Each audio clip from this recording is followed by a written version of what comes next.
What's up, heathens? How y'all doing?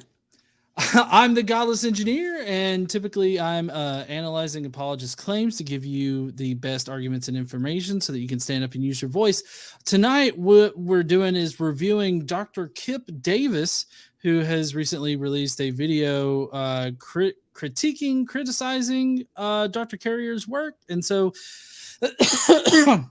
talked to Dr. Carrier, to Rick here, and got him to come on, and this was the best time to have him on. So tonight we're not going to be doing like a regular stream or anything like that. We're going to be reviewing this because I have a lot to go through. Hopefully we can get through most of it tonight.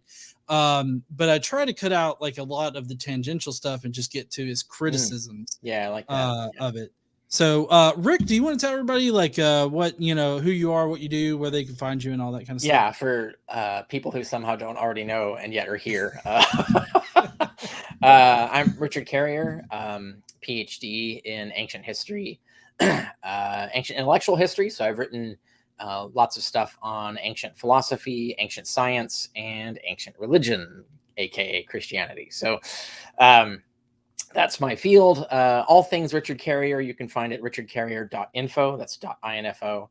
Has everything, my Facebook feed, my Twitter feed, my books, as many of them, and my classes. I teach courses online, so you can go check those out on the menus at the top of my website, richardcarrier.info. So you can also, if you're smart, figure out where my curriculum vitae is and look at my academic career and all of that stuff.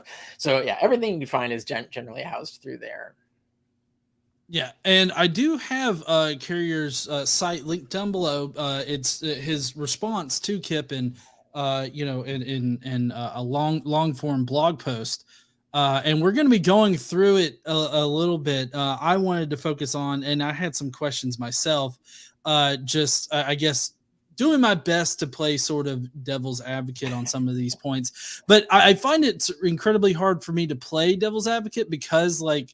I find myself to understand and really align with what you're stating in your book. Like it all seems very reasonable and logical to me. So like a lot of the criticisms that normally get levied, I'm like, how did you even get there? And so it's like it's off difficult. The rails compared to what I actually said. Yeah, and that'll come up in this our discussion tonight because I can say like, so I guess you're going to introduce who Kipp Davis is to everybody so they know, but all his facts are correct, right? Like everything he says about the Talmud and all of that stuff, it's all basically correct.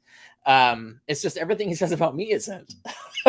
Right. So like all his arguments go wrong because he like skimmed and didn't read things. Like there's like whole sentences and whole paragraphs that completely moot his arguments because if he'd read them and noticed to go, oh, okay, this complaint doesn't apply anymore, but it's like that. So this is going to be mostly why Kipp Davis rage reads my stuff, whereas he's a completely professional scholar. He knows how to read even controversial scholarship and do it like in a professional way and not miss these things. But when he reads my stuff, he's just, I don't know, he's like sees red and like skips over whole sentences and paragraphs. And anyway, so that's where we get the video. So I'll let you introduce him further. Right.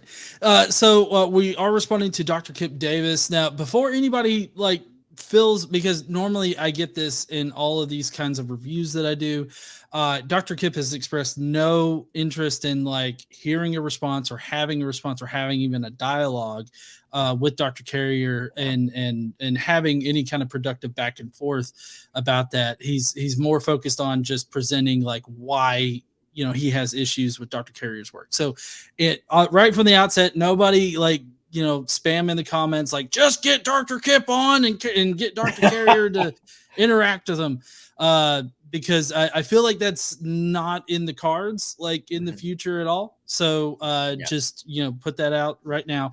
Dr. Kipp is me. I'll make clear, like I'm totally fine having a cordial conversation with him on anybody's show, actually his own show even.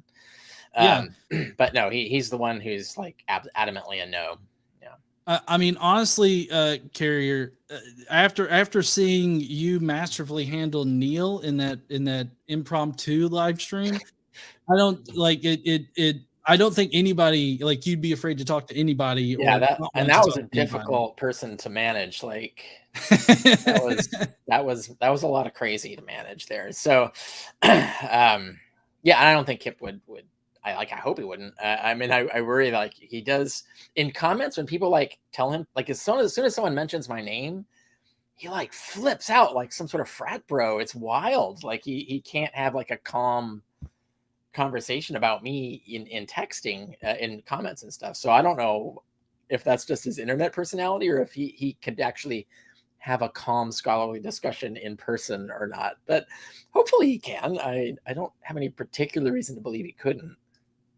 No, and I will say Dr. Kipp is, a very professional scholar. He's, I believe, a Dead Sea Scrolls scholar. He works primarily in that area. So he's done a number of different things with different institutions out there. I know that he currently kind of, at least the feeling that I got when I talked to him was like sort of like freelancing to different institutions. So I mean, he's pretty all over the place. He's a very professional guy. I find it awkward, and this isn't just Kip, but I do find it awkward that there are a lot of people out there, like a lot of academics, that seem to have a blind spot when it comes to this topic. Like they just like they're solid in scholarship and their reasoning and everything like that, and on any other subject, and then suddenly this one. yeah.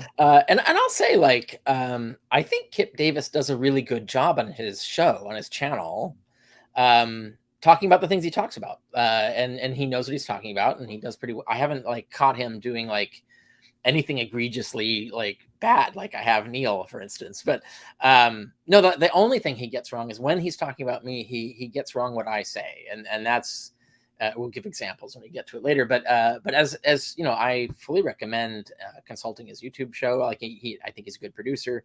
He makes a good show, and I think he does good content, and I also think like he depends to a certain extent on his Patreon funding for his income, and I totally respect that. So I definitely welcome people checking out his show generally.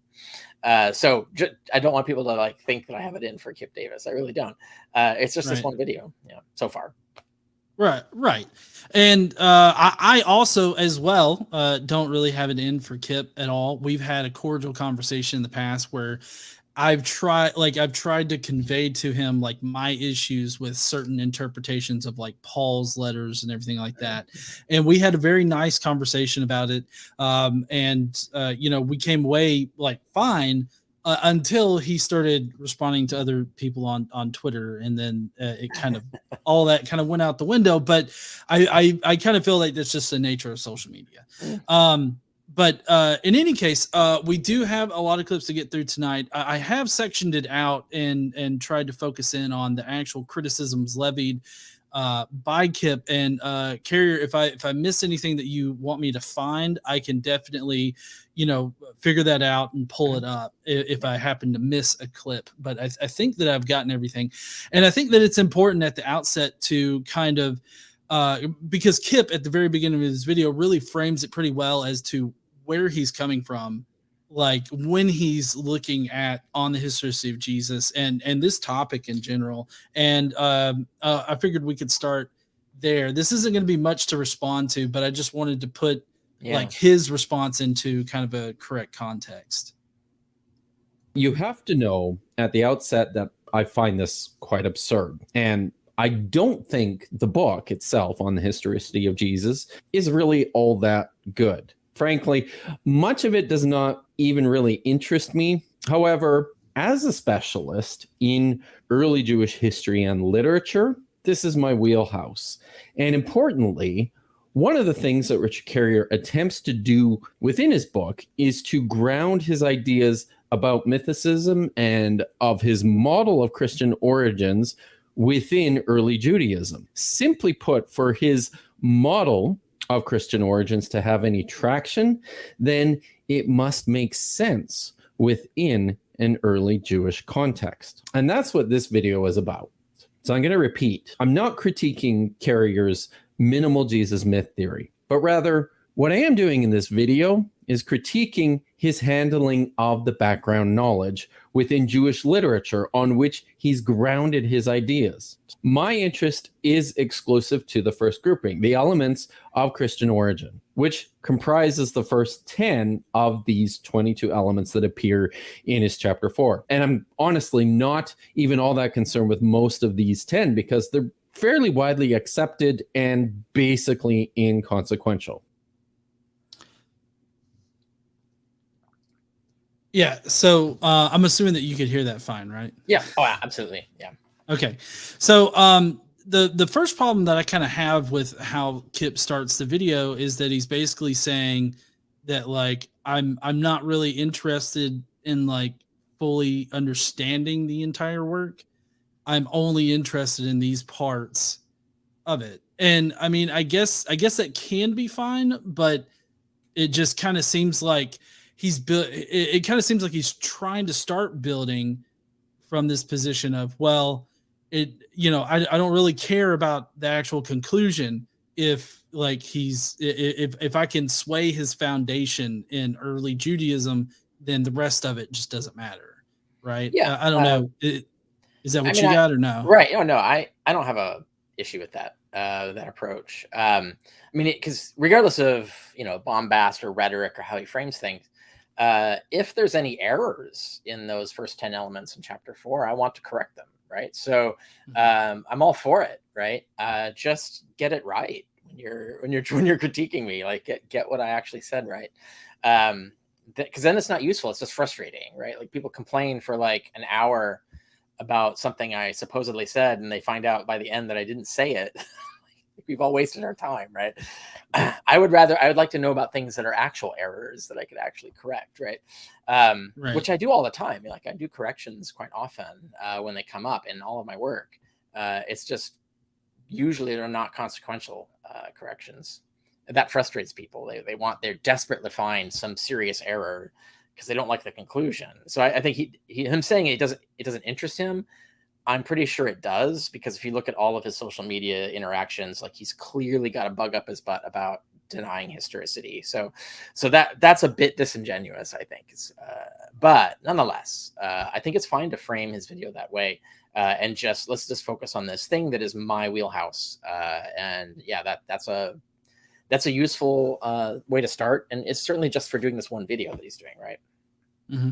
Now, what do you think about the or I guess maybe I should ask, what he's really addressing here in this video is background information. How if somebody were to prove one of your background elements like false or not true, how would that seriously affect the outcome? Yeah, Or right. Yeah, if you could knock a whole element out, like that's different than knocking out one piece of evidence out of 10 pieces of evidence for an element, right? Like that wouldn't do anything. But knocking a whole element would have the effect that we would have to reassess our probabilities.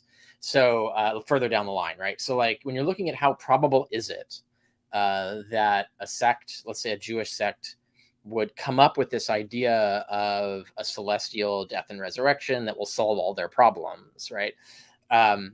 That being probable requires that to fit the background. And so that's why usually, we're going to get into it later, but usually you find Christian resurrection apologetics hinges on Jews never believed in a dying Messiah. Therefore, Jesus had to have been really resurrected, because only a real resurrection would convince Jews that he was the Messiah, right? Because Jews are so against a dying Messiah. They would never believe it. That's the usual line. And if that were true, it would be a valid point, because you'd say like the probability of that happening would then have to be low, or lower in any case. But that goes away if there's evidence that this is actually an entirely plausible thing for Jews to do. And it's important for the element we're going to talk about later to note that in the element, it's an or statement. It's a logical or statement, where I say like, either there were pre-Christian Jews who believe this, or it's entirely plausible that some would, right? And so that's really, it's because that's a modal argument, and it's different than the factual argument. And so you'd have to knock out both of those. It wouldn't be enough to knock out one of them, because that's when you're talking about probability, plausibility is key factor there. So if it was implausible, then it would be improbable. But if it was plausible, then that argument that they would never do it is gone. So that's how it would affect the probabilities down the line for any of these elements if you could knock them out. Some of them would have lesser effect than others, but if you go through it, you can kind of tell which ones matter more than others. But that's the role of these things. They themselves, the elements themselves, are true regardless of whether Jesus existed or not.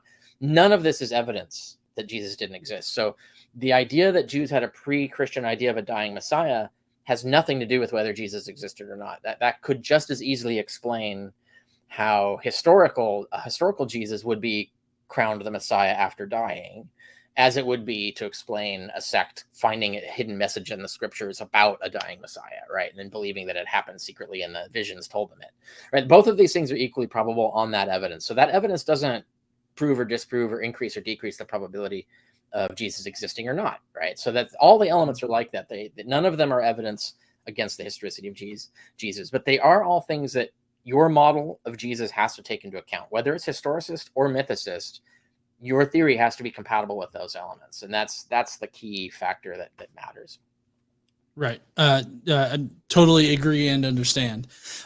So next we're going to move on to Kip had some minor problems with a couple. He said at the very end of that last clip that, like, well, a lot of these elements I don't care about because they're inconsequential, right? Because they're apparent, that they're scholarly consensus. Like these are positions that are, right. Which I think is a little funny. It's a little whiplashy there, that intro, because he's like, the book's not good, but also majority of it is like scholarly consensus. Yeah. Like, well, I imagine I'm seeing it from his point of view, from his POV.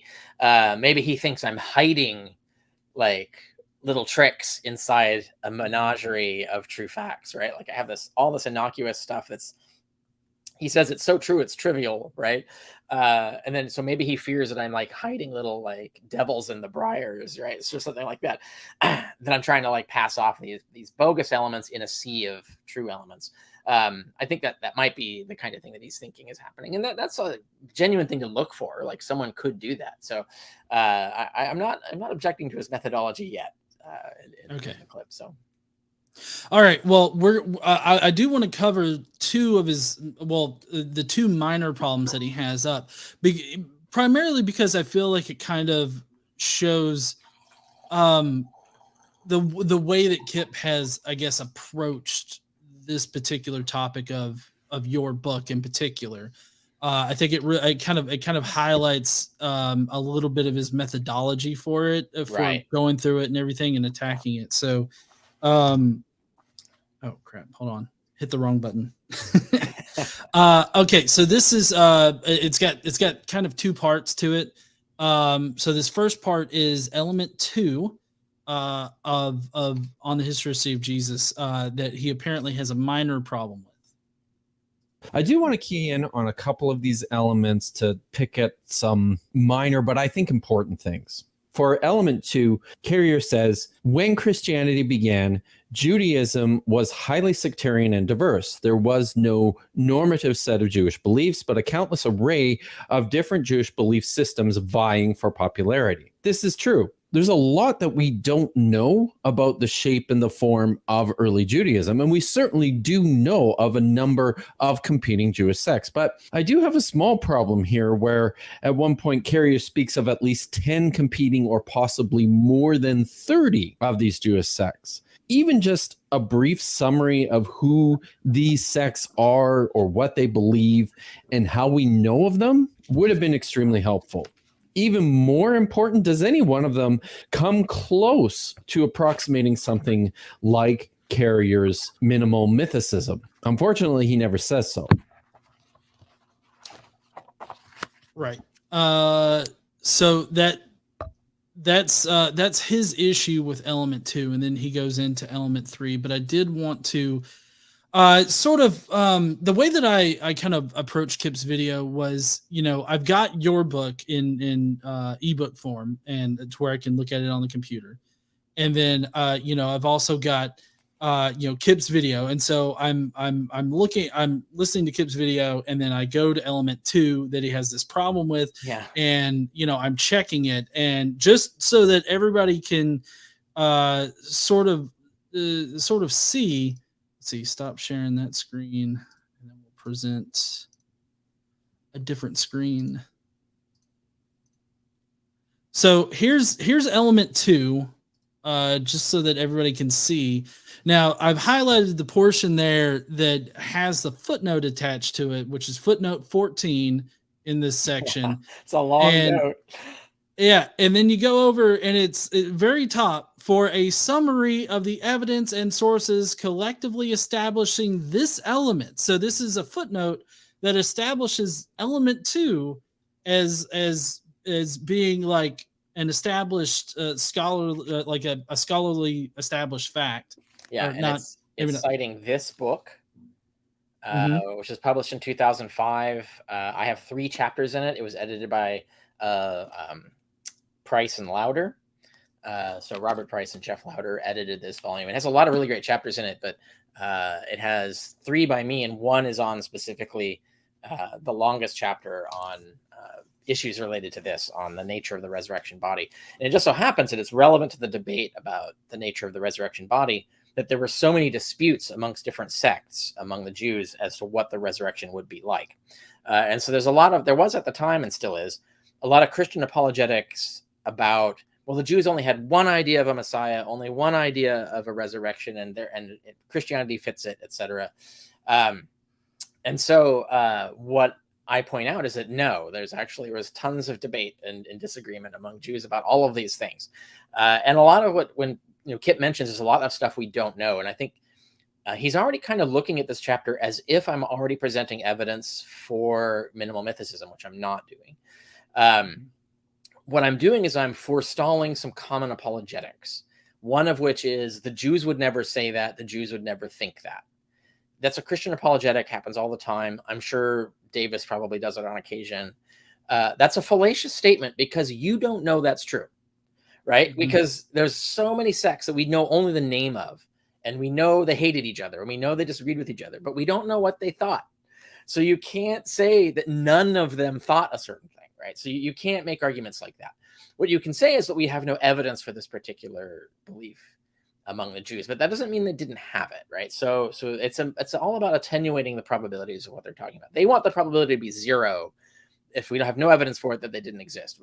It might be low, but it's not going to be 0 because we know there's this diversity. And the diversity means that we can no longer say things like the Jews only believed a certain thing. It's not the case. And Kip, he admits this right at the top of his complaint there. He seems to have some other issue with this. I'm surprised that he doesn't know the 10 to 30 sects. Because in this, what I do is I actually have, I don't know if this isn't going to come across way at all. It's the heady days of Jewish diversity. I think that's right. Yeah. Where I go into it item by item, and everything is just standard references, right? In the field of Jewish studies, right? Like I'm not making any of this up, right? I'm getting it all from scholarship. And I'm just relating what the scholarship says, right? I'm not inventing this. Right. And the question, the dispute, whether it's 10 or 30, depends on how much of these sects are the same sect. So we might have like 15 names of sects, but are some of those names of the same sect, right? Like there's questions like that. And then there's questions about, for instance, we know there was something like 6 different sects of the Essenes. Like the Essenes themselves were fragmented into 6 warring factions that had different beliefs on things. And that's just the 6 we know about because they're referenced. We don't know what they're called, but we know that they exist because we have sources that talk about them and talk about some of their differences and things, but only some of their differences. We don't know the whole list of what they thought. And so anyway, that's what the element is about. The element is only about, look, for all our probability estimates here going forward, you have to accept that there's diversity and disagreement among Jews. You can't talk about normative Judaism as if it's an argument anymore. Like it's not, it has some relevance to what's probable or likely, but not the relevance that usually the apologetic tries to force on people. And that's the whole point of this. It's not trying to prove that there was a pre-Christian Jewish sect that believed in a mythical Christ. Like that's not going on here at all. Yeah, and I was actually going to ask you, like, it seems like that's what Kip was kind of like really wanting, and I've heard this from plenty of other people. Like, oh, do you have evidence that there was like a sect of Jews that believed in this celestial dying Christ uh, type of person? And it always kind of gets me because it's like we don't necessarily need to have like direct evidence of it. Yeah, We it's can. all indirect. It's all circumstantial because Mhm. all the evidence that we would want is gone. It wasn't preserved. So, and this relates to this element too. Like when Kip says, like, there's so much we don't know about the Jews and their different sects. That's because no one preserved this information, right? So we've lost like 90 to 95% of the knowledge we would need to know to make normative statements about what all Jews thought or what some Jews could have thought or whatever. So we can only work indirectly. We have to build evidence, like circumstantial evidence, to establish whether a sect or not would believe something or not. And so that's a complex process, et cetera. That's what scholarship is for. But all of that is back in play now, because now that we know that there was huge diversity and we don't know about all of it, there's so much we don't know, and that's relevant, what we don't know.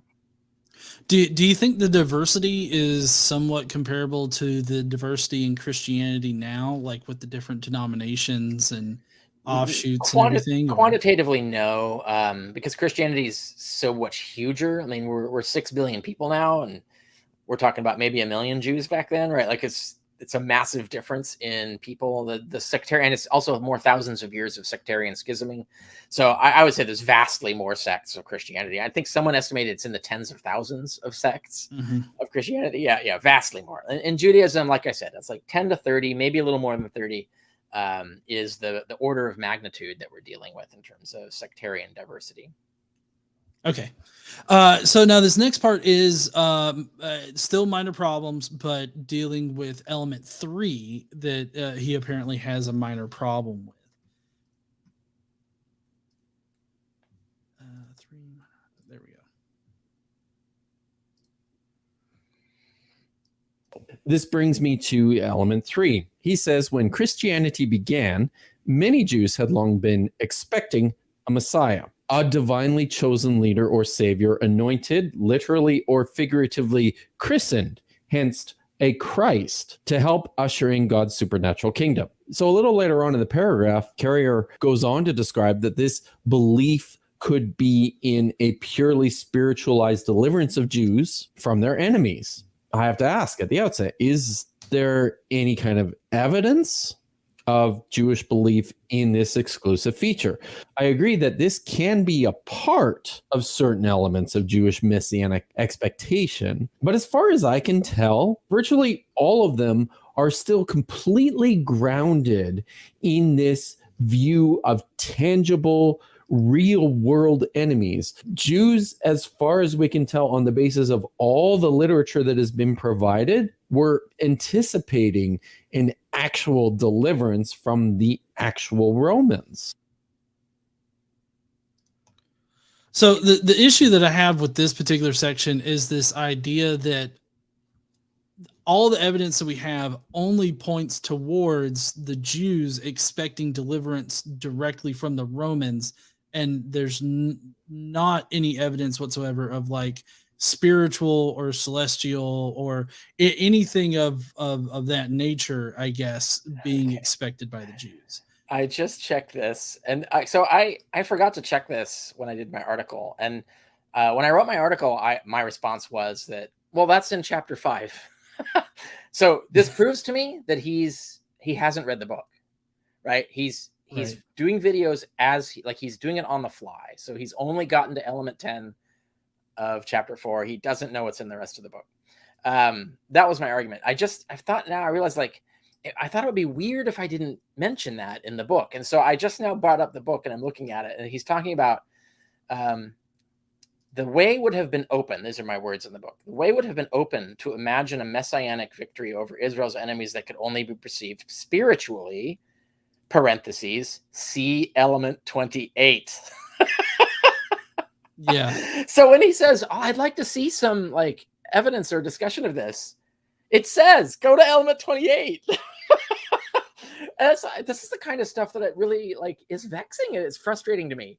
Like, he acts like I didn't tell him where to go. Like it's there in the text, literally at the end of the sentence that he's talking about. He says, well, I would kind of like to see a discussion of this. Yeah, that's why it says to go to element 28. That's where the discussion is.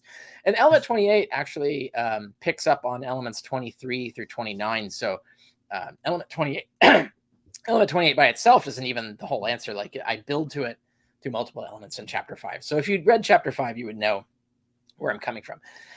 But notice all I say is that the way would be open. I don't say that there were already sects doing this. Like I'm very clear. Like I'm not hoodwinking anybody. I say exactly what I mean. So yeah.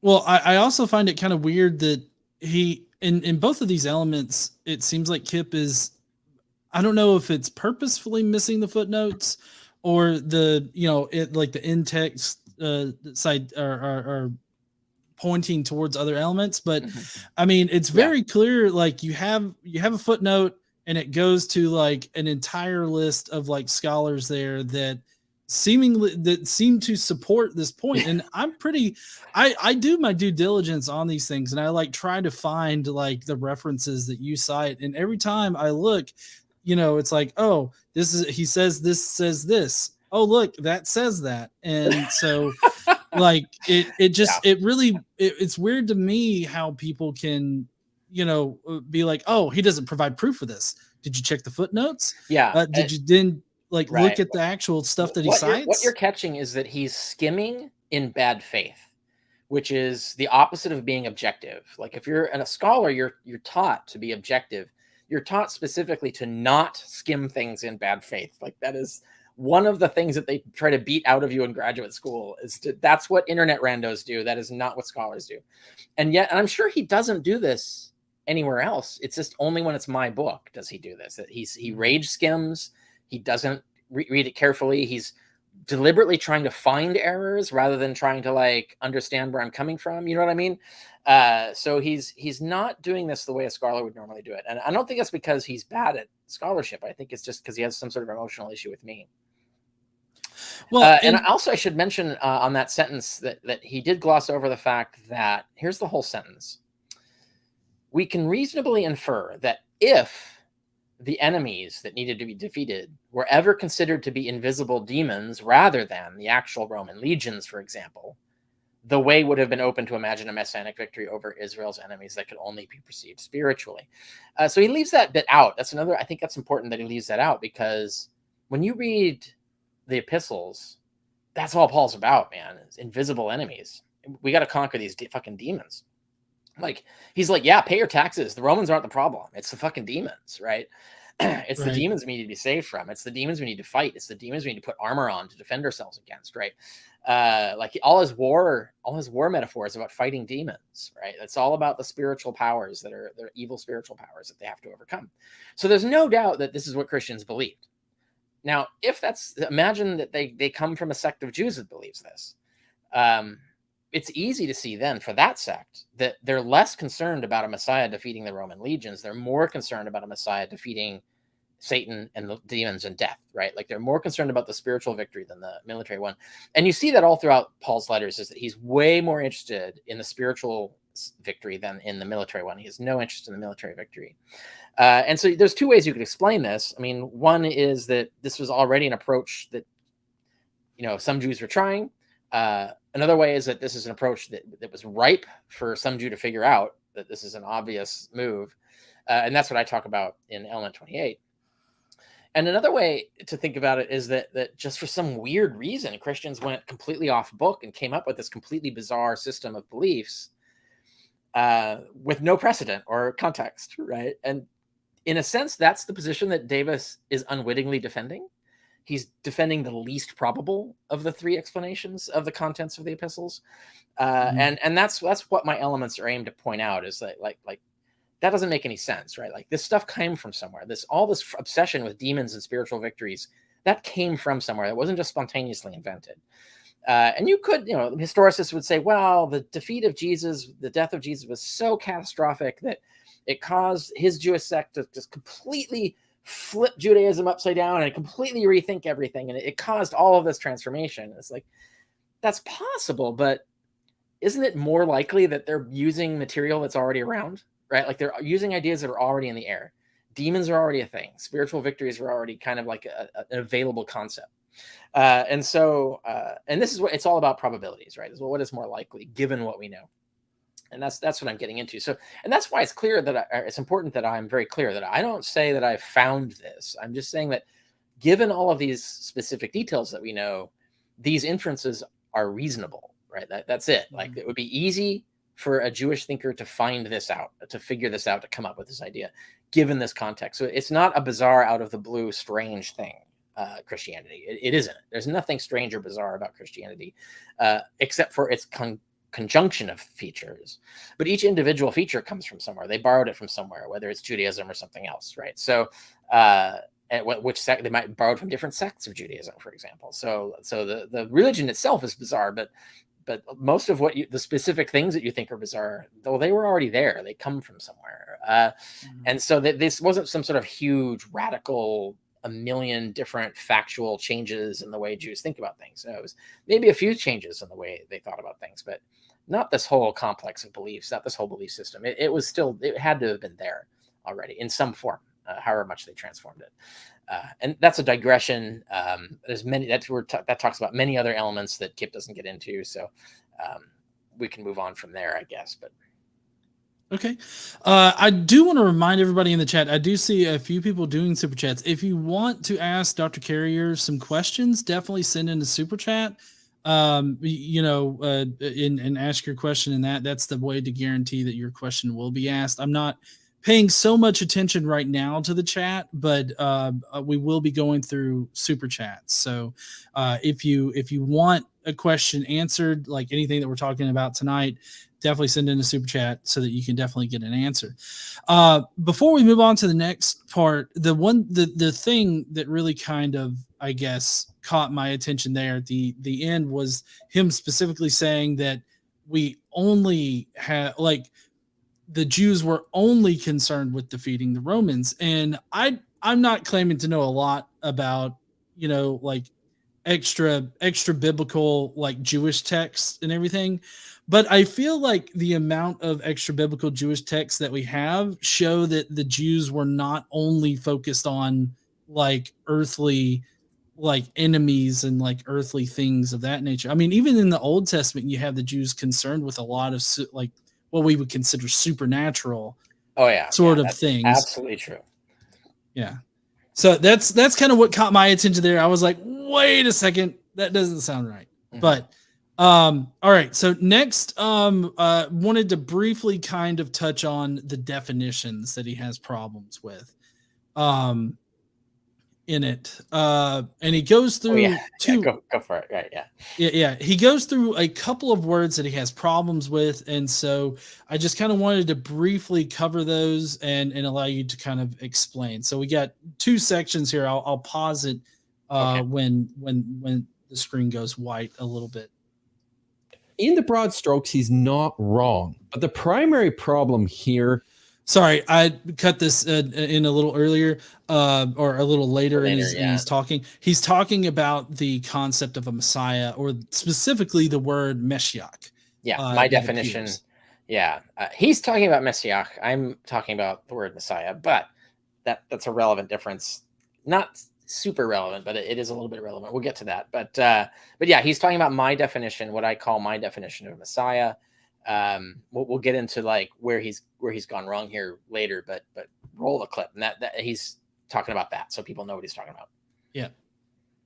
In the broad strokes, he's not wrong, but the primary problem here is this is not so narrowly how Jews understood the term Mashiach. Even as late as the early 2nd century, when the book of Daniel was written, he very clearly only understood this to mean the office of the ruling high priest when the term was used. And the priest figured in the text of Daniel, who is Onias III, is clearly not presented as a liberator of God's chosen people from their oppressors, and he was not a religious reformer.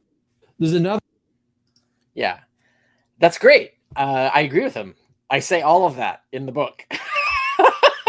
Right. So he's not objecting to anything I said. I said everything he just says, and I don't know how he missed it. Like this shows that he's clearly skimming. He's not reading carefully, so he's skipping over whole things. There's a couple things we'll get to. I think that's probably the second clip I'll bring up.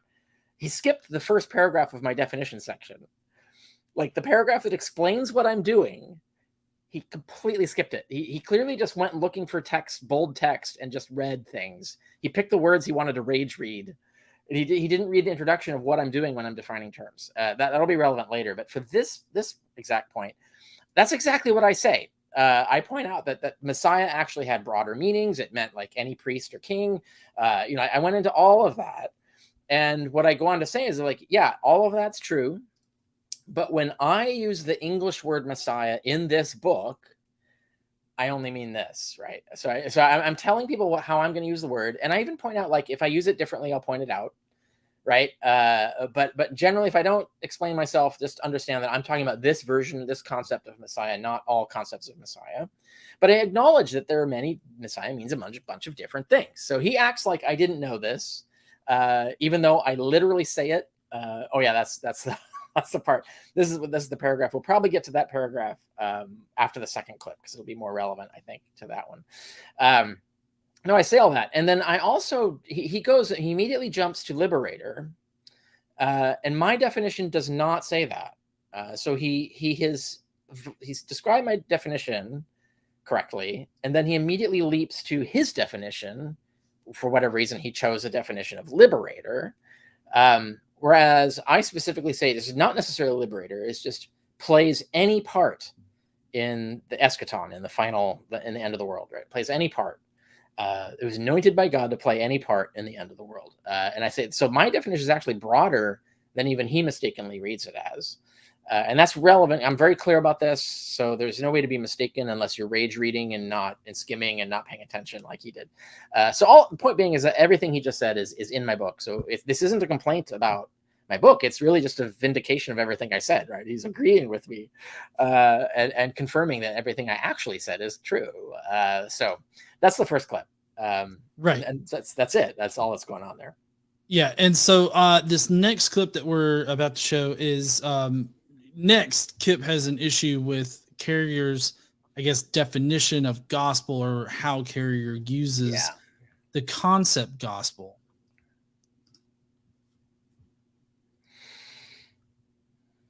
Another problem in how he treats the word gospel. He says, I shall use gospel for the general idea of the good news or salvific message that any group of Christians or other savior cult may have preached, and which may have varied in content from group to group.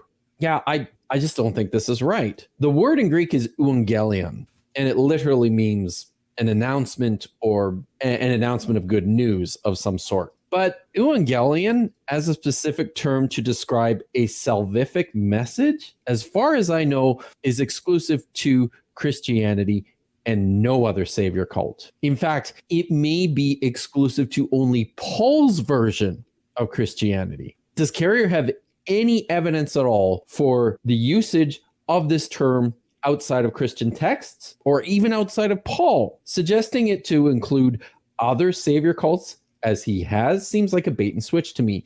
I think this is an equivocation. He's applying a well-known definition of a frequently occurring term outside of its own common usage, and he's hoping that nobody notices this. Right at the end. Yeah, I don't do any of that. And I don't want you to get yourself out of order on the clip, but if people remember, on the top of that clip, he shows he's got the Hebrew for Messiah, and then he's got the Greek for gospel. I don't do that, right? So at no point in the section he's talking about, am I talking about the ancient words? I never say I'm talking about Messiah. I never say I'm talking about euangelion. I'm not defining euangelion. Euangelion's not there. I'm not defining that. I'm defining the English word gospel. And I'm also saying that this is what I'm going to mean by the word, just so you know, going forward.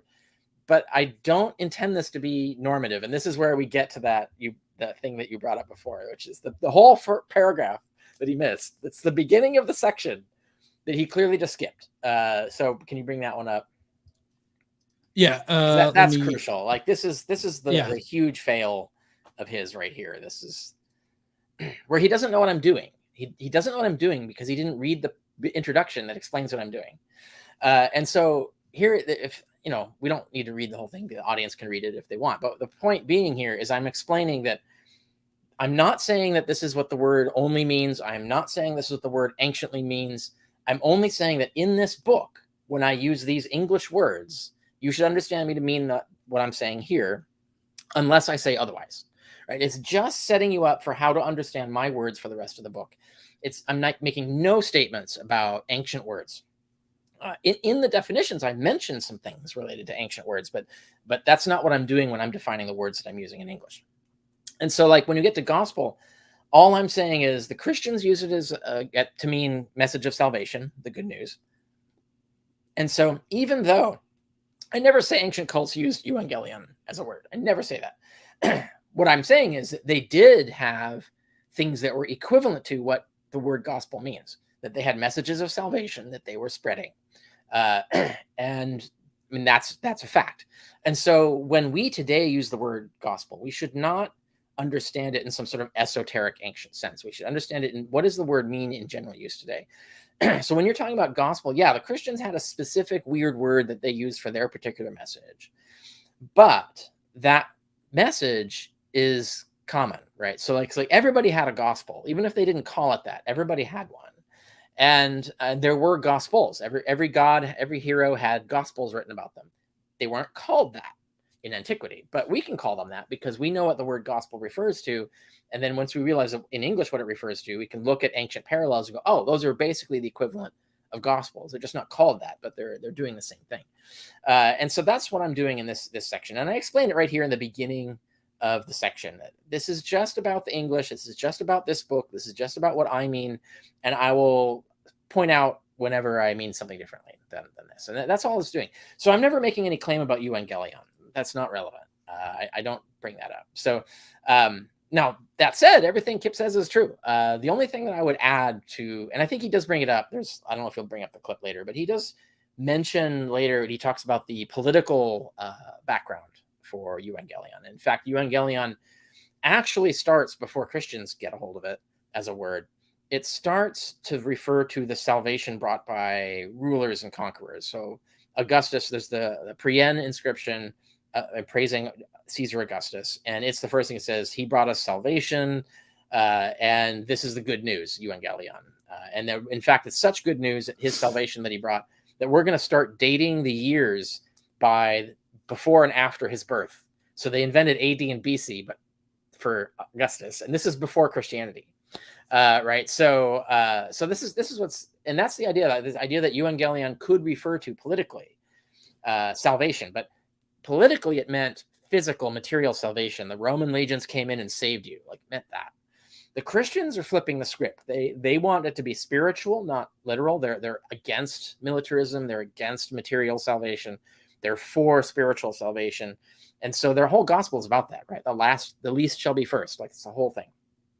So they borrow the same word and go because they know what people understand the political meaning of evangelion. But the Christians say, yeah, and then here they slip under the table and say, yeah, but what we're selling is this version of evangelion, right? And so that was their marketing strategy. It was like people, what they would market to, understood what evangelion meant, but they understood it in a material sense. And the Christians will say, we got a better one. We have a spiritual victory, and the spiritual salvation that we're offering. And so that's Kipp and I agree on this. I'm pretty sure that's where he's at as well. So at no point on the historicity of Jesus do I say anything other than what he's saying here. So it's a non-complaint, essentially. It's all because he missed the point of what this chapter is doing. Because he didn't read it. So maybe I misinterpreted Kipp in what he was saying in this section, but I got the feeling that what he was trying to communicate was that only Christians had a gospel, sort of like they were the only ones that were trying to sell this good news or this good announcement. No. I think especially if you went on in the discussion that he goes on, it's very clear that he doesn't mean that good news was exclusively Christian. He means that the message of salvation, that they were marketing the spiritual message of salvation, using the Greek word euangelion to describe it, like referring to it as a gospel in Greek. Gospel's English, but referring to it as euangelion. That is uniquely Christian, so far as we know. We like the word was used for salvation in political contexts, but importing the word into salvation, mystery cult environment, that was a Christian thing.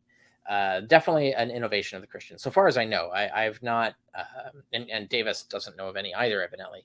I don't know of any exceptions to this rule. There could be that I'm not aware of, but so far as I know, he's right about this. The word is Christian, but they did borrow it from usage that wasn't related to religious salvation. It was related to material, military, political salvation. But that's all true, and I guess because I know that, when I hear Kip talk about this, I know what he's talking about. Like I know exactly what you're talking about. Like you've read the same authors I've read. Like I know exactly. Like he even like quotes some people that I've read the same authors. It's like, oh yeah, I know exactly where he's coming from. So that's why I think I immediately pick up on what he's talking about. He means the word in Greek applied to this purpose was uniquely Christian, not the idea of a message of salvation was uniquely Christian. And I think that's his mistake, is that he mistook me as saying the word euangelion was used by these other sects. And because he made that mistake, he didn't stop and backtrack and say, oh, what if he meant that all these other sects had messages of salvation, whatever they called it, right? Like it's not euangelion, but they had messages. If he'd backtracked and thought that through, he'd go, oh, well, okay, yeah, that's true. And I'm pretty sure he would agree with that. That's true. I hope so anyway, because the evidence is vast. So that would be a really embarrassing thing to deny. So I think that's all that happened, is he made a mistake in interpreting what I was talking about, because he didn't read the introductory paragraph that tells him what I was talking about, right? And so this is the danger of skimming a book and not reading it, and it leads to errors like this. Well, and I guess I think I was thrown off by his comments on this, because I guess it just didn't occur to me to be that like specific about the use of euangelion and there's a reason he is Christian. Though. You didn't put in there's at some point in the top of the video where he promises that what this video is going to prove is that I make disastrous errors in the interpretation of the Hebrew and Aramaic. Now, I believe that's the next clip. Oh, is it? Okay, yeah. At no point in the video does he ever present an example of me making an error with the Hebrew and Aramaic, but he promises he's gonna. So it's like he wrote the first part of the script before the second part and didn't update when he got to the end. But this is also why he's obsessed with the Greek, the underlying Greek. It's like he's obsessed with the underlying language, because he's decided that's what he's going to police. He's going to try and find an error in interpreting the ancient language in this chapter. And so he's looking for examples of errors. And consequently, he's framing everything in his own way rather than the way I frame it in the text, right? So that's why he skips and misses the explanation of what my definitions are.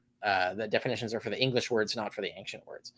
And he misses that because he's focused, laser focused on trying to find a mistake. He's trying to catch me in a mistake, and he's trying to catch me in a mistake in the language, in the ancient languages. So has this sort of like skewed glasses that he has on, and so he sees everything erroneously through this mission that he's set for himself. And this, once you understand that, it explains like almost all the errors in the rest of the video, basically. Well, another thing I was just thinking about is that I've read a number of like number of papers, scholarship, and all that, and like a discussion on how a scholar's using words for the purposes of the article or the paper. Right. Like that's always been a common thing that I've noticed has been done. No, so, I know. I didn't invent this. This is standard scholarship. And I know Davis knows this. He has a PhD in this field, so he's encountered this a lot. I know he has. It's so he's thrown that hat away, and he's forgotten everything he was taught in grad school. And when he's reading my thing, because he's rage reading, he's trying to find mistakes. He's not being objective, calm, measured, and he's not taking it seriously, basically. And so this leads to all these mistakes that he's making. And it's only because he's emotionally triggered by me. I can't think of any other reason. I know he knows what you just said. Like he knows this. Anyway, yeah, you're right though. It's very common. It's very typical. All right. So we're this is kind of this. this next part is kind of his conclusion for this whole definition sort of section. Right at the outset, where Carrier provides definitions for some of his terms, we can see that there are problems aligning these ideas with anything in early Judaism. In several places, Carrier is drawing conclusions on the basis of the misleading definitions or the misappropriated definitions that he's asserted here. Yeah, he never gives any examples of that. I mean, it's funny. Like he's so certain I must make this mistake, but he never finds any examples of it. We'll see through the rest of the video that he doesn't find any. But he's sure there must be. He's sure I must make this mistake somehow. That because I'm using my specific definitions, that this is going to trip me up or trip you up. That it's some sort of scam. I'm trying to con people here. No, I'm explicit because he missed the paragraph that says what I'm doing. Right. So it's not being sneaky at all. He's just being lazy. Yeah, and we've heard this whole claim that you're being sort of sneaky and snaky about things before, and it didn't turn out well for that person either. Yeah. Casey said that you're mischievous. You're mischievous in defining how you use words. You would be very surprised at how mischievous I am in the book. I'm very explicit. I'm very precise in my wording. Like rarely do I make a mistake. There are a few, and some of them were corrected in the revised edition, which just came out this year. I should mention that to people who don't know this. On the Historicity of Jesus, which was published in 2014, in working with Sheffield Phoenix, we completed a corrected edition. As far as I know, the corrected edition will only exist in print. It might not get ported into Kindle, and it definitely won't get ported into Audible. But the print edition now, if you buy it on Amazon, will be the corrected edition. It'll be 2023 revised edition, and it makes a bunch of little minor corrections like this. Tons of things that people caught, tons of typos, but also like little minor errors that weren't really important. But I'm really a stickler about making sure that there aren't any mistakes in the text. So I've made corrections already in the edition, and I just noticed there are still more that didn't get into the revised edition, mostly because they're changes that would change the pagination, and I didn't want to do that. So the revised edition has the same page count, and everything's on the same page, etc. So there's only corrections that could be made without changing the pagination. But other corrections that I would want to make are still now on my typos list on my blog. You can look for typos on the Historicity of Jesus, and it'll have a list of things that I would correct. And some of those are more substantial. There's still like a sentence or two. They're not like major, huge corrections, but there's still things that I would correct, right? So I'm always keen to find out, like, have I made a mistake? Like if he says, like, if using my definitions, I commit some sort of equivocation fallacy somewhere later on, I want to know that because I want to fix it, right? That matters to me. But you have to actually find some, right? You can't just claim they're there. Like you got to find some. I would love it if he did, but I'm not very hopeful that he will. All right, so we're going to move on to the next section of Kip's video. Now, Kip does list two elements that he has problems with. That's elements 5 and element 6. Although he kind of really brushes off element 6. Yeah. He spends a lot of his time on element 5. Yeah, I don't focus much. I don't even talk about element 6, I think, in my rebuttal article. No. But he does have an extensive look at element 5 and the Talmud citations. He suddenly remembers to check footnotes right. When it comes to the Talmud. Well, I think it's the other way around. I think he was skimming the footnotes for references to the Talmud. Right? I think this is how he's making these mistakes. He's looking for references to the Talmud, then going to the text and focused on trying to find an error. But that means he hasn't read anything before or after the text that he's focusing on, right? And so that's what leads to all his mistakes, is that he's assiduously looking for. That's why you say like he's noticing the footnotes. He's only looking he's skimming the footnotes to find the Talmud references or any Hebraic, and then checking the text and then trying to come up with something to complain about. And that explains the entire video. Like every mistake he makes is caused by that methodology. That is exactly what he's done. And I mean, he makes some rather egregious accusations, I feel. Right. in this particular section, because we're playing the lead up to him actually handling the two Talmud references that he brings up in his interpretation of that. I do want to say that I love all of the super chats that have come through. There's some really great questions in there for us to ask later. But keep them coming. I know Carrier loves interacting with people, and their questions, and we're both very much, hey, ask us questions. We would love to answer your questions, kind of thing. So definitely keep those coming in. But anyways, so this is I've labeled this first section like Kip's focus, because he seems to really focus in on this part, and so he kind of has a pretty good lead up to discussing it. And it does, if anybody wants to check the original video that Kip put up, I do have it in the description. You'll notice that whenever the video dips to white, that's where I've made a cut, and it does jump around a little bit. I've tried to put it in a more linear sort of logical order than Kip has it in his video. That's not a dig at Kip or anything like that. I just wanted a clear, logical, like reading from one thing to the next. So we're gonna take a look at him leading up to the Talmud references. Okay.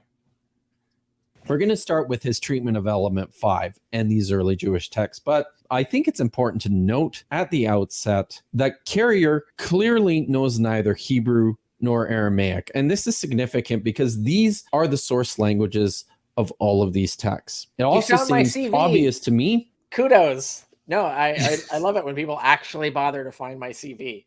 Yeah, like I don't pretend that I am an expert in Hebrew or Aramaic at all. I outright say that I do not have that language. But yeah, continue. That he doesn't really have a good understanding of most of the Jewish texts that he attempts to interpret, and doesn't really have a good sense of how Jewish scripture exegesis even works. For element 5, he says, okay, yeah, that's set up, right? Yeah. Yeah. So I mean, how do you feel about being represented that way by it's Dr. ridiculous. Kip? It's polemical and ridiculous, especially since everything I say is based on experts. Like I'm not making this stuff up. Like I'm getting this from other experts and I cite them, right? So this isn't out of the blue. That's the thing that I find really annoying when like he represents to the audience as if I'm just some crazy wacko who's coming up with all this stuff. Like I'm some amateur who just read the Talmud and thought some things. I thought some thoughts and then wrote them down. There's a reason my book passed peer review, is that everything in it is actually based on citations and arguments of other scholars who've passed peer review with their arguments. So especially with Hebrew and Aramaic, I'm very careful to rely on experts in Hebrew and Aramaic for any argument I make that relies on those languages. I do not make any original arguments from those languages. And that's why Davis can't find any examples of me actually making any mistakes with Hebrew and Aramaic, because I never make any arguments like that. But anyway, like we'll get to where he does go off the rails. And it's always about misinterpreting what my argument is. And then he tries to infer what my argument must have been. And then he critiques that argument, which is an argument he just made up and thinks is my argument, even though that argument is nowhere on the page and not in the text. That's what most of the rest of the video is about. And so we can continue from there to see how that proceeds. For element 5, he says this: even before Christianity arose, some Jews expected one of their messiahs heralding the end times would actually be killed rather than be immediately victorious. And this would mark the key point of a timetable guaranteeing the end of the world soon thereafter. Such a concept was therefore not a Christian novelty, wholly against the grain of Jewish thinking, but already exactly what some Jews were thinking, or could easily have thought. This is the most controversial element in our background knowledge, he admits, many scholars being so intent on denying it. That's basically, I had that clip in there just so that everybody understood like element 5. Now that's not the full element 5, obviously. That's just like I believe that's just sort of the introduction to element 5. Yeah, but it sets up what the proposition is that the rest of the text defends. So it's fair of him to state that that's the thesis of the element, right? Like that's the hypothesis, the statement. And then everything after that is evidence for the statement. I think he's handling that correctly, at least up to that point. Right, exactly. No, yeah, I wasn't in disagreement. Also, the way that the font that he used to present it, like, it's Yeah, that was really weird. incredibly hard to read. I was wondering if that was an error of somehow in your display, but no, that was actually the thing. No, yeah. I guess I don't remember that, but yeah, that was a bad choice on his part. Yeah. His unpacking of element 5, he attempts to draw from a variety of Jewish texts in an effort to demonstrate his ideas about this messianic figure who would be killed and whose death would mark or signify the ushering in of the kingdom of God thereafter. We're going to look at these Jewish texts to see how carefully he is at exegeting and interpreting them. And this fifth element...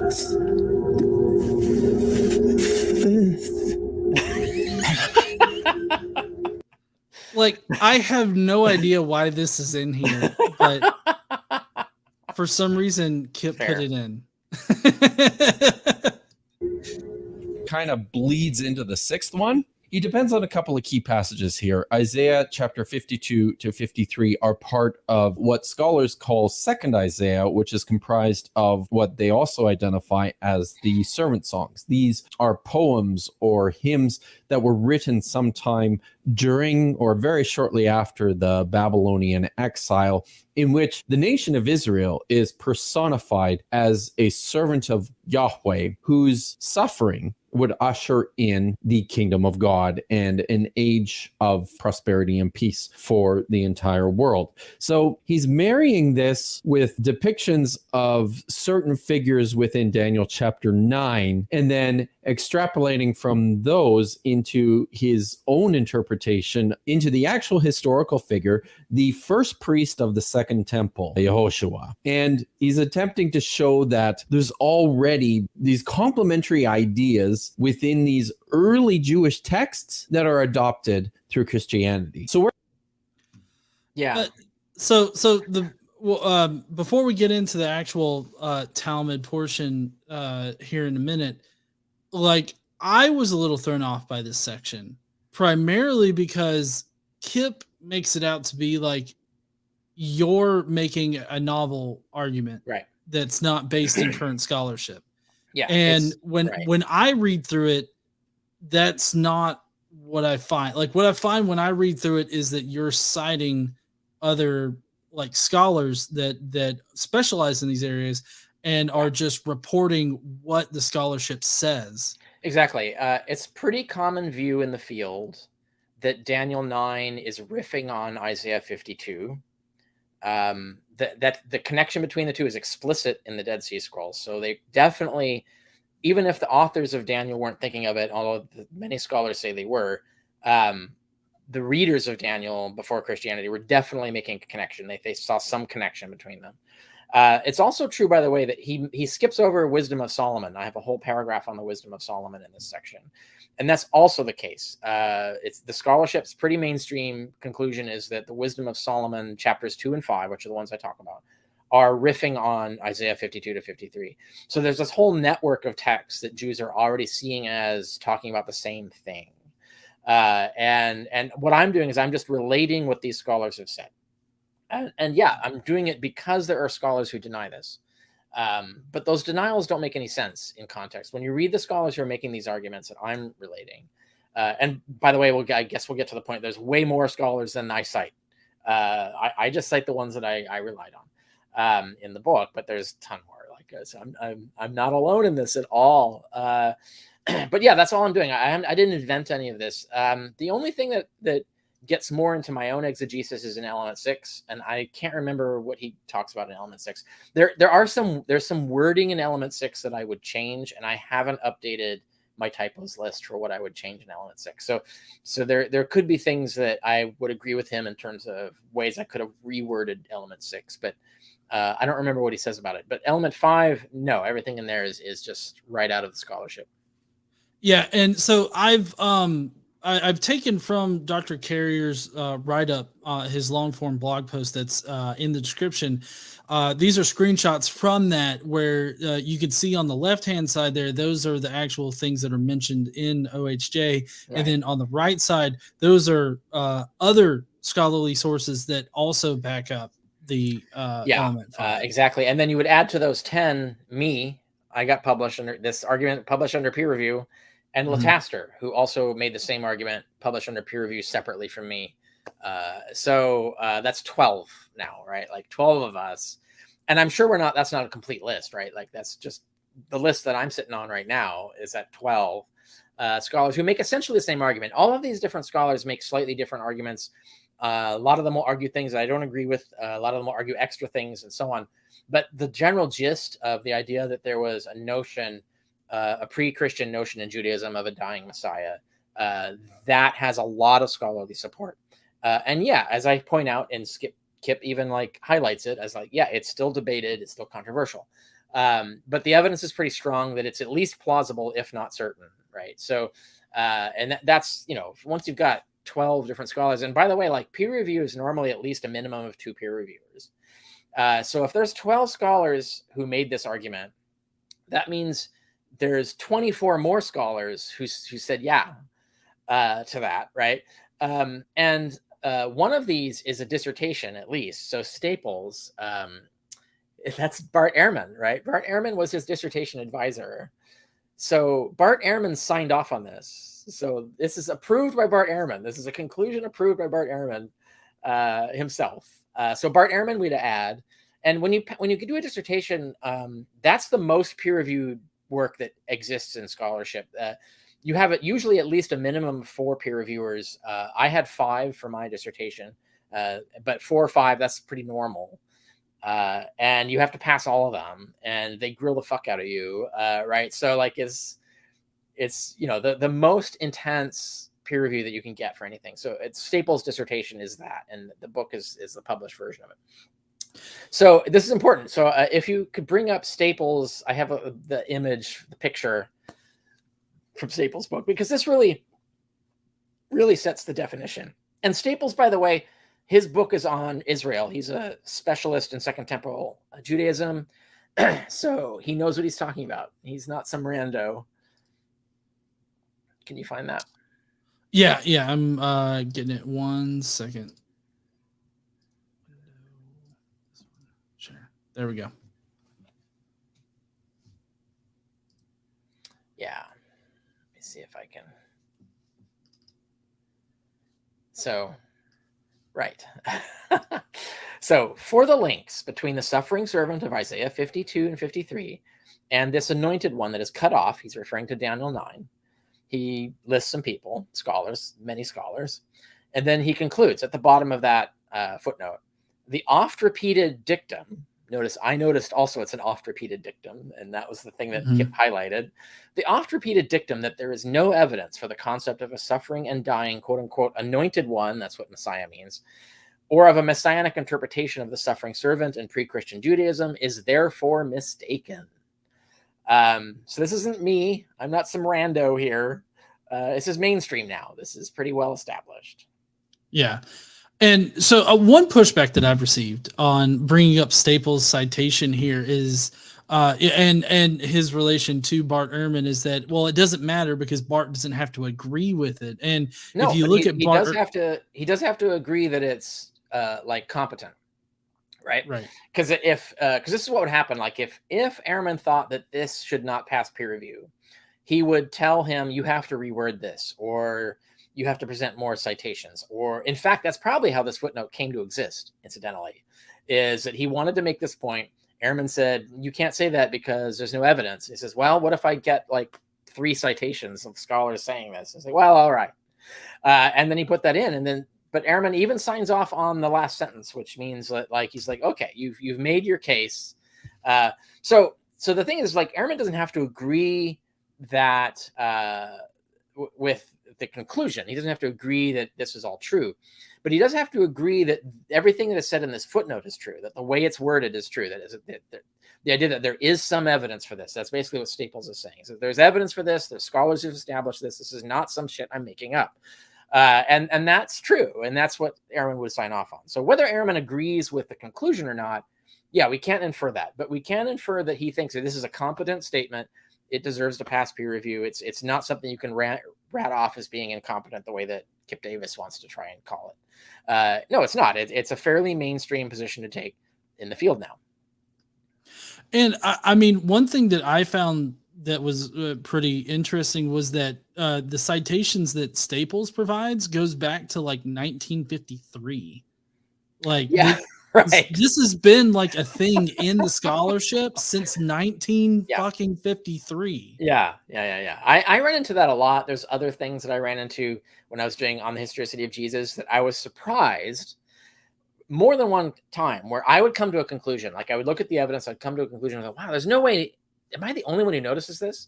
And I go, well, I better do a literature review. And I do a literature review. And then I find like multiple scholars independent of each other found the same thing and didn't read each other.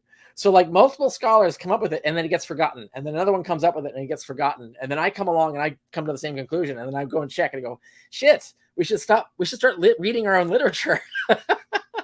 An example is the Barabbas, Leviticus interpretation of the Barabbas episode is one of those where it was multiply independently discovered by multiple scholars for like the last 60, 70 years, including me. I came to it independently on my own and then checked to see, like, am I full of shit? Like, what am I seeing things? And no, I found multiple scholars corroborated it. So that happens a lot. So yeah, I think that's a good point to note that yes, his citations start in 53. All right,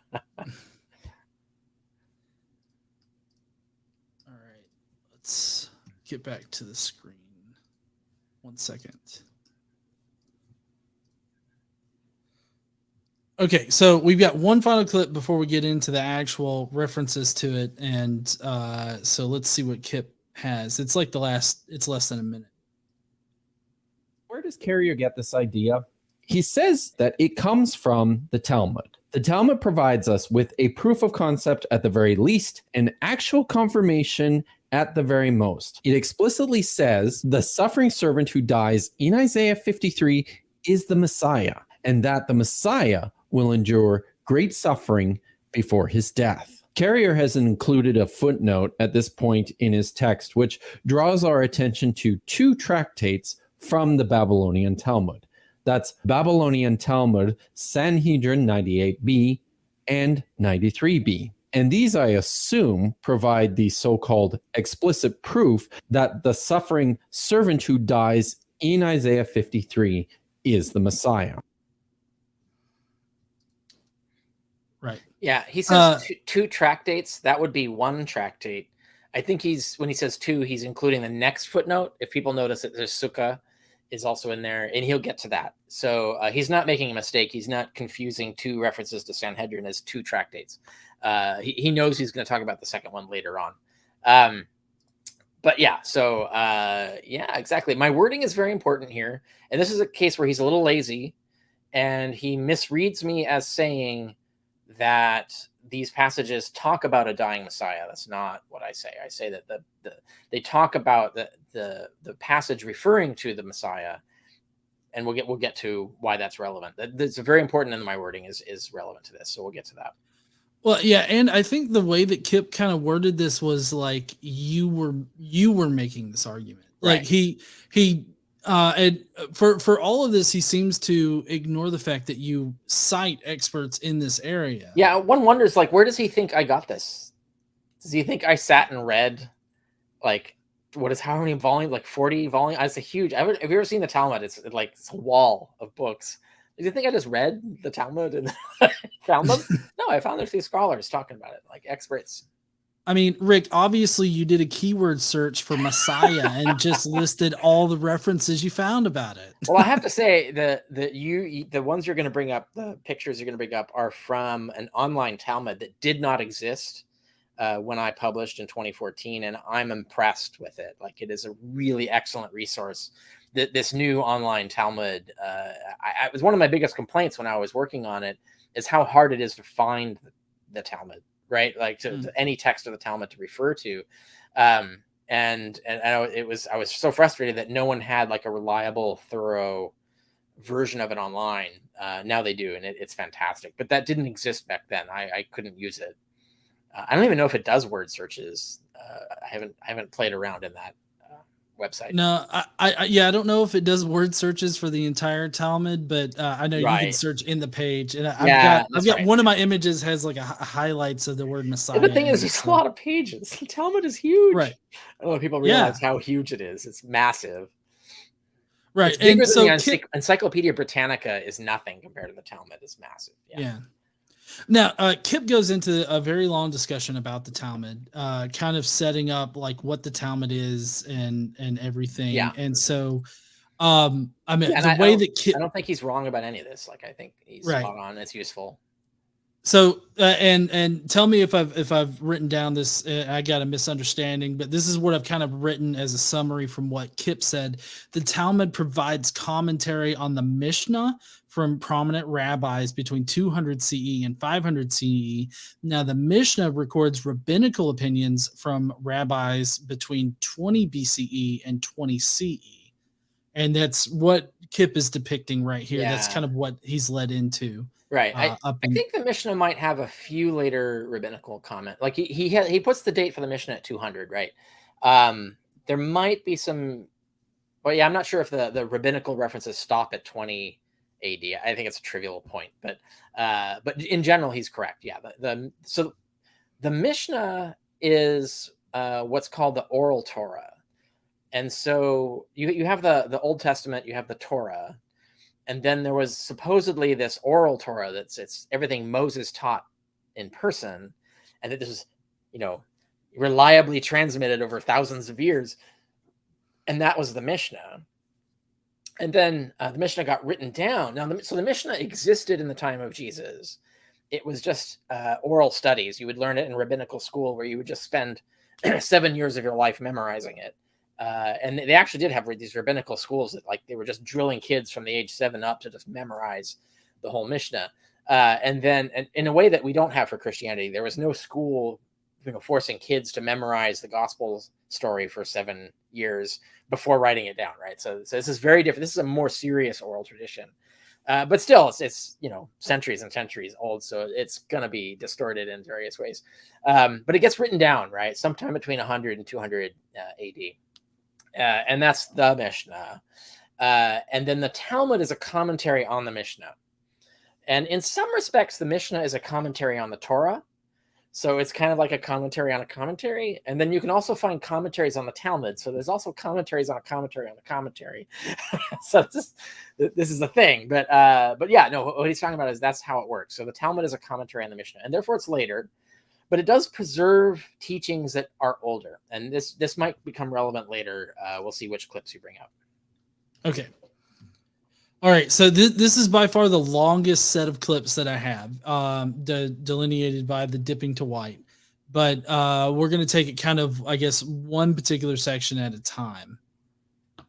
The Babylonian Talmud is massive. It's many, many volumes. It contains individual traditions or sayings that on their own are very difficult to date, but we can derive some sense of their terminus ad quo on the basis of the mention of certain rabbis with whom they're associated. In this instance, the tradition that we're concerned with, the one which cites Isaiah 53 verse 4, cannot date any earlier than the students of the rabbi. So who is this figure? I know that you have some opinions about that particular statement. Now, looking at it again, I wonder if he just misspoke. Because that's so he's making a statement in modal logic that is false, but maybe he wasn't paying close attention to what he was saying. So what he means is that it dates no later than that, right? So we don't know if it dates earlier, and this is the key thing, is like, you can't say it cannot date earlier. In fact, statistically, it most likely does date earlier, and this is because statistically we lack all the prior documents that would tell us, and we just have a very random, scarce selection of texts that survive to us. So statistically, any first mention of a thing is almost certainly not going to be the first time it was thought, right? Like that's just the first time that survives, right? The first time that survives for us to see it. Probabilistically, it almost certainly, like that to a high probability, predates that. Like unless they actually say we just came up with this right now, right? Like, but they don't say that, right? They're saying that they believe that they're passing on a tradition. We don't know how many fucking tradents back, how many generations back that tradition goes. We also don't know what other texts they're referencing. It's an error to think that this is all oral lore. We know there were tons of books about Judaism. There are tons of books by Jews that we don't have, right? So a lot of this stuff could predate in written form even. We just don't have those books, right? So we don't know. So we can't say what he's saying here, that you can't say it cannot date earlier. What you can say is that it cannot date later. And you can say that this is the earliest we can prove that it existed, right? So that if you want to argue that it dates earlier, you need an argument, you need evidence. And on the Historicity of Jesus, I acknowledge this, and I give an argument and I give evidence for why I think it's reasonable to assume that these teachings predate their first mention in our extant text. So, I mistook him as just making a false statement, but maybe he didn't mean to say what he said here. But taken verbatim, or literally what he said is false. But I'm not sure if that's what he actually meant to say. And a lot of times I feel like you're a lot more generous than I am. I try to be charitable, way more charitable than people think I am. But anyway, yeah. This is Rabbi Yehuda Hanassi, or Rabbi Judah the Prince, and he lived between about 160 and 220. You will notice that there are several scriptures cited in this rabbinic tractate. Genesis chapter 49, verse 10, Psalm 72:17, Jeremiah 16:13, etc. I hope you will have also noticed that where these texts are cited, this is not with reference to larger sections, rather only to individual key words and phrases that appear within these fragments of the text. Carrier claims that the suffering servant who dies in Isaiah 53 is the Messiah, and that this Messiah will endure great suffering before his death. No. I mean, you'll notice that only this one verse from Isaiah chapter 53, verse 4, is quoted. That means that the rabbis were only interested in what this one verse had to communicate about the Messiah. And you'll also notice that this one verse about the Messiah has nothing at all to do with the suffering servant presented in Isaiah 53. So I know that this is where maybe you and I have disagreements on what mistake he's making here, but yeah. Yeah. So here, the way that I take what he said was that verse 4 in Isaiah 53 is completely separate from the larger suffering servant passage, and it's not like the person that is being referred to in verse 4 is different from the suffering servant that's in Isaiah 53, and that the Talmudic rabbi who's citing it, that's what they think, that it's a totally different person. Right. I can't even fathom where he's getting this idea, but I mean, it doesn't even work with respect to the verse. So like, can you bring up the verse? Do you have that? I believe so. You did. I saw the images earlier. The reason is, if you just take the verse, if you just atomize the verse, which also doesn't make sense for this context, even it says it's a suffering servant. Or it doesn't say the word servant, I guess, but it does mention suffering. So, like, if you really want to get hyper technical, no, that's Sanhedrin 98b. Oh, you have it over there. Yeah, there it is. Yeah, on the right hand side. Is it being covered? Oh, there it is. Yeah. Yes. Surely he took up our pain and bore our suffering. Yet we considered him punished by God, stricken by him, afflicted. The whole fucking verse is about suffering. The whole verse. You can't add. So he's by your thinking, he's not just saying that the rabbis are atomizing the verse and assuming that it can somehow refer to a different person than verse 3 and verse 5, which is ridiculous. But if you look at verse 3 and verse 5, it's the same person. It's he, it's, it's all the same. The verbs are referring to the same person. There's no way to atomize it that way. But you're suggesting that he's atomizing the word, that somehow the word refers to a different person than the verse says it does. Now, I think that's very uncharitable. Like, because I so hope that Kipp Davis is not making that mistake, because that would be absurd beyond absurd. That's double absurd. That's 2 orders of magnitude of absurdity. No, that's not what's going on. Obviously, so what here's what I mistook him as doing. I was more charitable. I think what he thinks I said is that this verse or this passage in the Talmud refers to the dying of the Messiah. Like, so he went here, he looked and says, I don't see any death of Messiah here. And he says, fuck Carrier, he's wrong. But I didn't say that, right? I said that the Messiah, that the suffering servant who dies is in Isaiah 53, and that these rabbis are agreeing that Isaiah 53 is about the Messiah, right? It's A plus B equals C, right? So you get the inference that they're assuming that you can get data. In this case, he goes on about how it's the name of the Messiah. They're arguing about this trivial detail about what would the name of this Messiah be, etc. But the fact that they think that you can go to Isaiah 53 to get data about the Messiah is proof positive that they think Isaiah 53 is about the Messiah, right? They think that in this verse, even if you try to atomize the verse, they think this verse is about the Messiah, and that says everything that I'm talking about, or half the things I was talking about. But if you look at the rest, it's a whole one particular entity is being talked about here, and there's definitely a death, etc. So, but that's my point, is like, this proves that they thought you could get data about the Messiah from Isaiah 53. That's all I said, and that's, Kipp's confirming that, right? I think that what he's saying is that he thinks I said something more specific than that, and thus thinks he's got a gotcha, that, the death isn't mentioned in this specific verse. But that isn't how my logic worked. My logic was that they think that Isaiah 53 is about the Messiah. Isaiah 53 is about a dying person. Ergo, they must have agreed that there was a dying Messiah. Now, this by itself would not be a slam dunk argument. It's when you add all the other evidence, Daniel, Wisdom of Solomon, the other 2 passages in the Talmud, when you add it all together, it's convergent evidence towards a conclusion that this is what they think. They do think there's a dying Messiah, and they do think that the Messiah, or the person, the suffering servant in Isaiah 53 and 52 is the Messiah.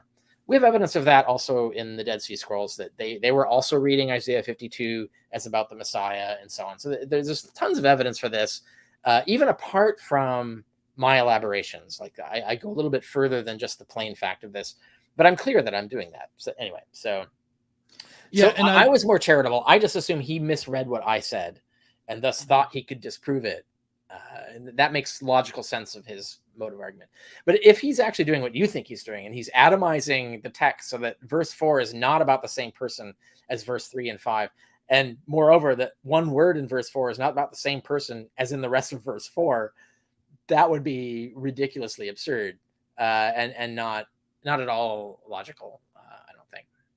Yeah, well, yeah, I agree. It wouldn't be logical. I brought up this. This is footnote 32 in element 5, which Kipp didn't read. But if you look in the middle of the screen there, it says, but anyone who read this Targum and then the original Hebrew or Greek could put 2 and 2 together. This servant is the Messiah, plus this servant dies and is buried and then exalted, equals the Messiah dies and is buried and then is exalted. That's the kind of, I guess, thing that you're talking about with like putting these different concepts together. This is in a footnote because it's the weakest example that I have, as I point out at the end. Like there's a lot of problems with this evidence, but it's an example of how you do convergent reasoning. You're looking at circumstantial evidence like Sherlock Holmes, and you're putting together, like, given all these little data points, what explains all the data points? And what you get is where I and 11 other scholars have ended up, basically. And it's worth pointing out that none of those other scholars are reading the Talmud the way you think Kipp is reading the Talmud. They all agree that you don't atomize the text down to individual words like that. You don't even atomize it to individual verses. There's a sense in which sometimes Pesher did that at the Dead Sea Scroll Pesher scrolls, sometimes maybe atomized to single verses. I'm skeptical of that, but in general, like standard rabbinical exegesis did not atomize like that. I would love to hear from people in the comments. Which one do you think that Kip meant? Because I'm still pretty solid. Like, it's hard for me to get past him being like, this is not about the suffering servant. Like, it's like, are you sure though? Because the entire section's about the suffering. Like, the he in the passage is the suffering The verse servant. has the word suffering in it. The very same Right. verse. Yeah, I agree. All right. So let's I guess let's continue with his analysis, I guess, of 98 and 93, I believe, is all in this section. So what is going on in this tractate? This tractate concerns the name of the Messiah, nothing more. It says so right at the start. What is his name? Various responses are given on the basis of key words appearing in very specific passages. This has nothing to do with the suffering servant who dies. Death is not even mentioned in this passage. The rabbis are only concerned. That's why I think my charitable interpretation of his error. He thinks I said that this Talmudic passage mentions the death of the Messiah. So he's completely gone off the rails on this vengeance mode of I caught him saying something that's false. And so he doesn't stop to walk back and think, oh, wait a minute, maybe he just meant that this proves that they believe that the servant of Isaiah 53 is the Messiah, and therefore we can infer they agree that the Messiah was a dying Messiah because that's the servant is a dying figure, right? That's what I actually said. But so that's what I think what he's talking about here. He thinks this is supposed to mention, like somehow for my argument, it requires that it mention the death. That's not what my argument is at all. That's not how my argument works. It works by an understanding, like they think Isaiah 53 has quotable data about the Messiah. That's all we need to know. That's it. Everything else follows, right? And so I think because he rage skimmed, he didn't pay attention to what my argument actually was. He didn't think to stop and rethink, like, actually, maybe Richard meant this. Oh, okay, in that case, yeah, right. Like so I think that's what trips him up here, and I think that's where the mistake is. And I think it's all because of his like emotional skimming and not taking the time to actually think about what I might actually have meant or said, right? So that's why I think that's what's going on here, and it's not him making the ridiculously false statement that rabbis, atomize texts down to the word. I don't think that's what he means. I hope that's not what he means. I mean, I would hope that's not what he means too, but it's hard for me to get past him being like, this is not about the suffering servant. Yeah, like, I get you. That was a bit, yeah. Well, and I think he says that because he's not thinking. Like, he's not thinking about what the argument actually have been. And so if he thought about what the argument actually was, he'd go, well, okay, I could see where you could get to that. Like, I think, like, if he just hadn't gone off on the wrong switch on the rails, he could have landed in the correct place. But he's off on his own little adventure here because he picked the wrong turn, basically. And I think he's tripping himself up because he thinks he's accomplished this gotcha that doesn't exist, basically. Okay. Well, I'll let him continue to explain. This section covers both 98B and 93B, so I do have a little graphic when he brings up 93B as well. About the connection between this phrase in Isaiah 53 verse 4 and Judah Hanassi's student, and their only interest in this passage is identifying the name of the Messiah. The other, that's a good point. I should mention another thing that this proves is that no one challenged him, right? Like, no rabbi in this debate said, whoa, Isaiah 53, that's not about the Messiah. Like, that didn't happen. Everybody says, oh yeah, of course, everybody knows Isaiah 53 is about the Messiah. Like, that's the conversation makes it clear that this is mainstream in rabbinical discussions. There's no controversy about it. And they also don't mention anything like, oh, you can't say that because the Christians, like, there's no consciousness of Christianity here either. So I think that's important information, and it illustrates that this was mainstream. This wasn't even controversial among rabbis that Isaiah 53 was about the Messiah. It was just assumed. Yeah, of course you could cite Isaiah 53 for facts about the Messiah. What else would you do, right? Like that's the point here. And I think he's overlooking that. Well, it seems like to me, Kip is hyper focusing on the fact that the conversation in that section is about the name. Yeah, and exactly. instead of the point that you actually make, which I know that you've been saying this entire time, is that like a dog with a chew toy, he can't let it go, and consequently that blinds him to what's actually going on in my argument, right? So he's just off in la la land, refuting a non-existent Richard Carrier, and so happy doing it, and he doesn't realize that that's not what I argued. Right. Yeah, I think that's what's going on here. Tractate from the Babylonian Talmud that Carrier includes in his footnote is Babylonian Talmud Sanhedrin 93b. And I find this even less relevant than the previous cited tractate. All right. If it's less relevant, let's take a look and see what that is. Since, it's apparently just not even important. People who've read my article will know that I've pointed out another little example here where he suddenly forgot how scholars work and how scholarship works, and I'm sure he would not make this mistake anywhere else if he wasn't being emotionally triggered by the fact that I wrote it. He would have gotten this correct. But anyway, yeah, let's proceed. Okay, so here's Sanhedrin 93b. Now the statement made, I've got it right up there on the right hand side. The statement made is that it explicitly says the suffering servant who dies in Isaiah 53 is the Messiah. Now that would be the 98b that, right. The rabbis were mentioning this suffering and dying servant in 53. And then you have in parentheses, and that Messiah will endure great suffering before his death. And then now we have 93b where it says the Messiah with mitzvot and afflictions like millstones. And then for some reason, maybe you can explain this. They said that the Messiah will smell and then judge. Like, okay, that's like, does he? Yeah. He sniffs the air. It's like smells like bullshit, guys. No. Yeah, exactly. They mean it's like an X-Man power that he can smell sin. Okay. Yeah. That he can. Judge I took that right. Right. He can judge the righteous from the unrighteous just by smelling them. That is literally what they're saying. But that once they're getting to that, they're on a different topic. Right. But the point about the suffering, like millstones, right? Like that, and people who remember, like Jesus talks about like the worst thing that could happen to someone to have a millstone tied around their neck and thrown in the sea or whatever, right? So this idea that like you would have like burdens, greater. What does it say? What's the exact word? It's something millstone. Afflictions like millstones. So they mean like there's the suffering, the burdens are so great. It's like he's carrying a millstone. And I guess we're not an primitive agricultural society anymore. People don't know what millstones are like. There are small millstones, but even small millstones are fucking heavy.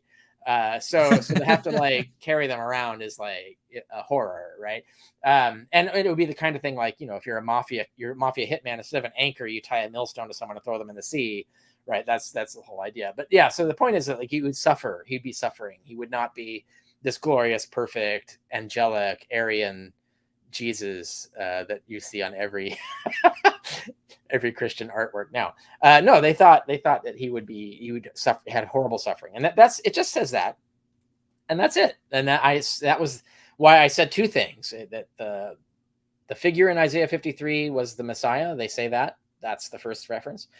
And they say that the Messiah would suffer, and that's this reference. So one reference, two references, first claim, second claim, parallel, they line up. And anyone who's anyone who's just not rage reading scholarship would say, oh, this scholar makes two claims, he cites two sources, they're probably in order. First claim, first source, second claim, second source. That's how scholarship works. And I'm sure Davis would do this correctly with anybody else but me, but this time he just fucked it up and doesn't. He thinks that the second reference is about the first claim, right? And then he even got wrong what the first claim was, because he's looking for a reference to the dying Messiah, and that's not what my claim was. But anyway, it's all because he's just being lazy and rage skimming, and he's trying to find errors, and he's not pausing and stepping back and going, okay, wait a minute. Objectively, if this was someone I didn't hate, right, and I was just reading this as just any scholarship on any fucking thing, how would I read this? And then he would get it right? Like he wouldn't make these mistakes. And I know he has the skills to not make these mistakes. It's just with me that he does this. Right. And I mean, I know, like, just from reading it and following footnotes and everything like that, because like when I read this section, like I followed the Sanhedrin and I read like extensively throughout, both the 98B and 93B. And like, I feel like it's pretty plain, like the points that you were making with it, that, Right. Your citations are fulfilling what you said in that particular sentence that you're citing it for. So I don't know. I feel like it's just a basic, like, oh, I can read this and that's what it says. Like to me, I guess what I'm trying to say is, to me, it's obvious. Yeah. And I just don't understand. I thought so as well, but yeah. But this illustrates that if you are not cultivating objectivity as a skill, not a skill. No, that's the wrong word. As a value, like it is fundamental to your identity as a person to approach texts objectively, so that you're policing yourself against exactly the kind of mistakes that Kipp Davis is making. If you cultivate that as a part of your moral system, as part of your professional ethics, as part of your understanding of yourself, your identity, you will make these mistakes less often, because you will be policing yourself. And I've lived my life, like in the last 10 years, very strongly pushing this. Not that I don't make mistakes doing it, but I make fewer mistakes because I'm like, we've just seen it right here, where I'm trying to be as charitable as possible. I'm trying to be as objective as possible. I'm trying to see things from the perspective of the person I'm looking at. And I'm trying to see things rather than just having an emotional reaction to what I'm reading, saying, okay, this is a work of scholarship. I've dealt with works of scholarship. I've been trained on it for years and years. I've through my whole graduate schooling, I know how to approach texts like this. I know how to read footnotes. I know how to read descriptions. I know how to read definition sections. I know how to do all these things. And so I don't drop all of that when it's someone I hate or whose position I don't like. I keep all of that and proceed. And I think that's maybe the message that I think Davis has lost. He can get it back. I think, like, if he learns these lessons in the future videos, they might be better, or he'll just keep making the same mistakes, and there just isn't any good explanation for it. Mm-hmm. Well, let's see what else he's got to say, because we got a little bit more than a minute left of this. Talmud Bavli 98b. There is just nothing that aligns here with Carrier's description. There is no citation of Isaiah 53 at all. There's some discussion about the... Right. Yeah. You never said that there was one there. Yeah, but he's mistook me as saying this, but you're right. That's what's happened here. But yeah, proceed. Suffering of the Messiah, but it's ambiguous. The closest possible citation appears in 93b 9-10. I'm not entirely sure what Carrier's attempting to do here, but I think he's trying to make a connection between. Keep going. Sorry, run it. Yeah. 93. He mentioned 93b. That's I think 9 and 10 were the ones that I had. The sections that I had. I think so. Yeah. I'm not positive. But it doesn't matter. The Messiah's disputes and conflicts with Isaiah 53. However, importantly, the word used in this tractate, yasur, appears nowhere in Isaiah. And the other word, matzah, occurs only in Isaiah 58, verse 4, where it says, see, you fast only amid quarreling and fighting. Neither word can reliably be construed to describe the same kind of physical. See, he's off on his own adventure now. This has nothing to do with anything I said, right? So, like, he thinks I said something else. And so he's got all this correct data. Like, everything he's saying is true. It's just none of this is what I argued. This has nothing to do with anything I argued. It's all just, well, I'm kind of curious. I think he's just sincerely confused. I think he's confused himself. He thinks I said a thing that I didn't say. And so he brings up all of this correct stuff, thinking that it rebuts what I said, but because it's not what I said, it's not relevant, right? So it's just weird to see that happen. And it's just funny because he spends so much time on this. And it's interesting, I guess. Like, all this is true, and you might be able to learn from it, but it doesn't pertain to what I'm talking about. Like, he's left the theater essentially at this point. Right. But well, I'm just kind of curious because I was thoroughly confused why he went this route, because it's like he starts again hyper focusing on these specific words, and he's expecting there to be. It's because he thinks I said that 93b has a reference to Isaiah 53, and he's so obsessed with this, he's desperately trying to figure out why I would say that. And so he comes up with these like hypotheses as to why I would say that. And so he talks about, there's these words, etc. But since I never said that, I didn't make any of those arguments that he's talking about. So, if someone had made those arguments, yeah, they'd be wrong. But I never said Isaiah 53 is quoted here. All I said is that it references the suffering of the Messiah. That's all I said, which he acknowledged it does, right? So, and that's it. And then all the rest of the stuff is because he's trying to rebut something he thinks I said that I never actually said. And that's it. That's all that's going on here. There's not really anything more to reply to. Punishment described in Isaiah 53. It just can't. And I think this is illustrative of the major problem here with Carrier's inability to read the with Kipp Davis. But yeah. All of this is illustrative of how Kipp Davis is fucking everything up. And it's not because he doesn't know what he's talking about. It's because he didn't read carefully. But that's it. Right.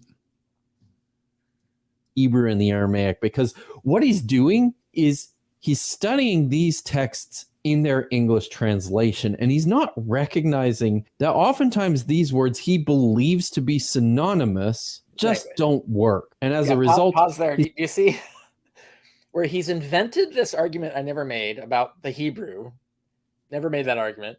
And then he says, look, that argument is bullshit. Therefore, he doesn't know, he's fucking up the Hebrew. And it's like, but I never made this argument. I never argued from the Hebrew. I never said any of these things. And so this is where he gets to this idea that somehow I fucked up with the Hebrew, but I never did any of this. So it's not relevant, right? But he thinks it is because he's gone through this multiple epicycles of trying to make sense of what I said, because he screwed up at the beginning and mistook what I said, and like we've been referencing all to this point. So it's funny to see. It's kind of vexing. Like I don't know, like this should be so correctable. I don't understand why he would just dog with a bone on this. It's just strange. I really don't know either, and it just, like, I feel like this could be easily mitigated by just him actually reading the footnotes and seeing where you're citing like experts. Well, and like I said, reading the text as if he was reading a scholar he respected, right? Rather than rage reading it. So like if he read it like it wasn't me that wrote it, it was his dissertation advisor that wrote it, right? Then all of a sudden, all of these things are going to trigger. Is okay, 2 claims, 2 references, like all of this stuff. Definition section, like he would get all of this, like he wouldn't make these mistakes because he knows how to not make these mistakes. It's just because of his emotional triggering, because it's me, he forgets all of those skills, throws them out the window, and then goes off in this weird tangent that has nothing to do with what I said. But that's what's going on here, and I think it's all about that. That really comes down to.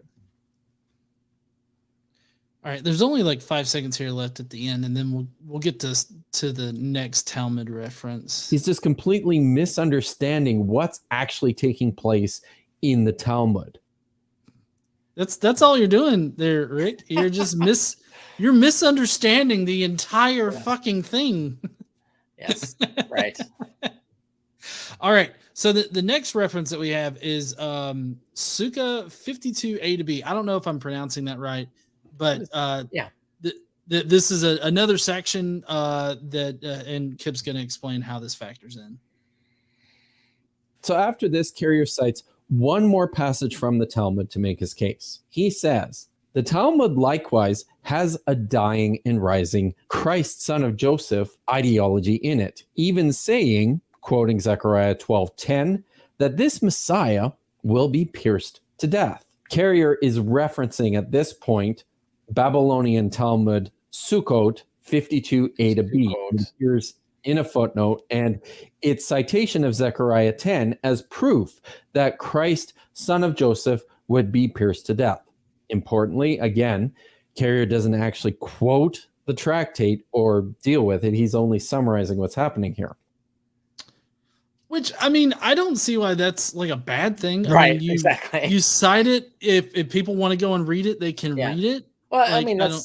I would say like, well, okay, yes, and like, what is his follow up? What does he have to say after that? Yeah. And I do. We'll let him play a little bit more. I do have a. Oh crap! I thought that I had the because I did put together a 52A to B reference. I thought. Yeah, I thought I saw one. Maybe not. No, well, we'll I'll find it, but I'll let him Okay. Fall through with it. At one point, Carrier goes on to claim there is no plausible way later Jews would invent interpretations of their scripture that supported and vindicated Christians. But I think this is pretty spurious. Individual traditions can be loosely dated to specific rabbis, as I demonstrated with Tractate 98b, which we dated to, around the year 200 on the basis of the students of Rabbi Yehuda HaNasi. In this case, Rabbi Dosa lived around 50 CE. The Talmud Bavli is dated to about 500 CE. Carrier also includes another Jewish text called the Sefer Zerubbabel. Yeah, pause there. So, yeah, that illustrates that he's slipping up here because he's confusing, again, the first extant mention of a thing. He's forgetting that these are traditions passed on through multiple generations. So he's somehow confusing the fact that a particular rabbi said a thing with the idea that that rabbi invented that thing. And unless the rabbi says they invented that thing, that isn't true. Like, they're just passing on things that they were taught by people who passed on things that they were taught, etc. Right? So, or possibly even from books. Like, it's not necessarily, as I said before, it's not necessarily an oral transmission. But either way, we can't say what he's saying now. We can't say that because we have it from this rabbi, therefore it starts then. So that argument is bogus. That you can't get to his conclusion that way.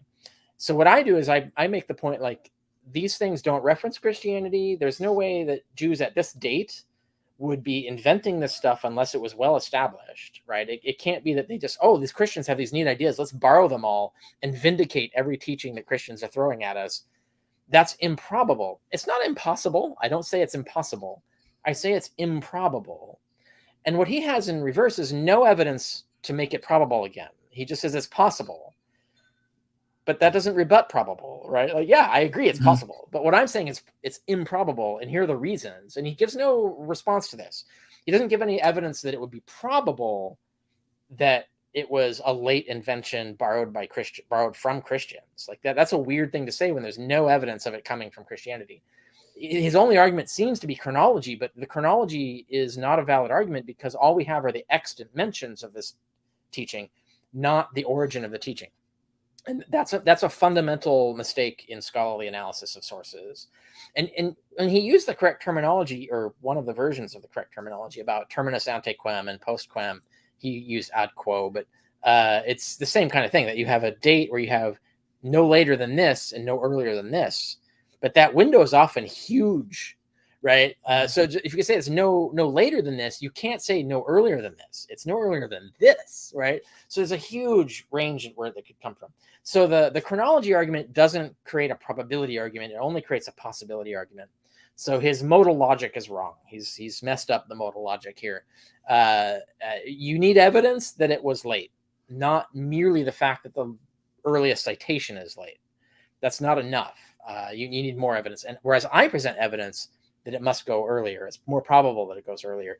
I make more arguments than he represents here, but that's one of the arguments I make for this. But it's more probable that there was a common tradition to both Christians and Jews than that there was two separate traditions, or that the Jews borrowed things from the Christians without mentioning it or being bothered by this.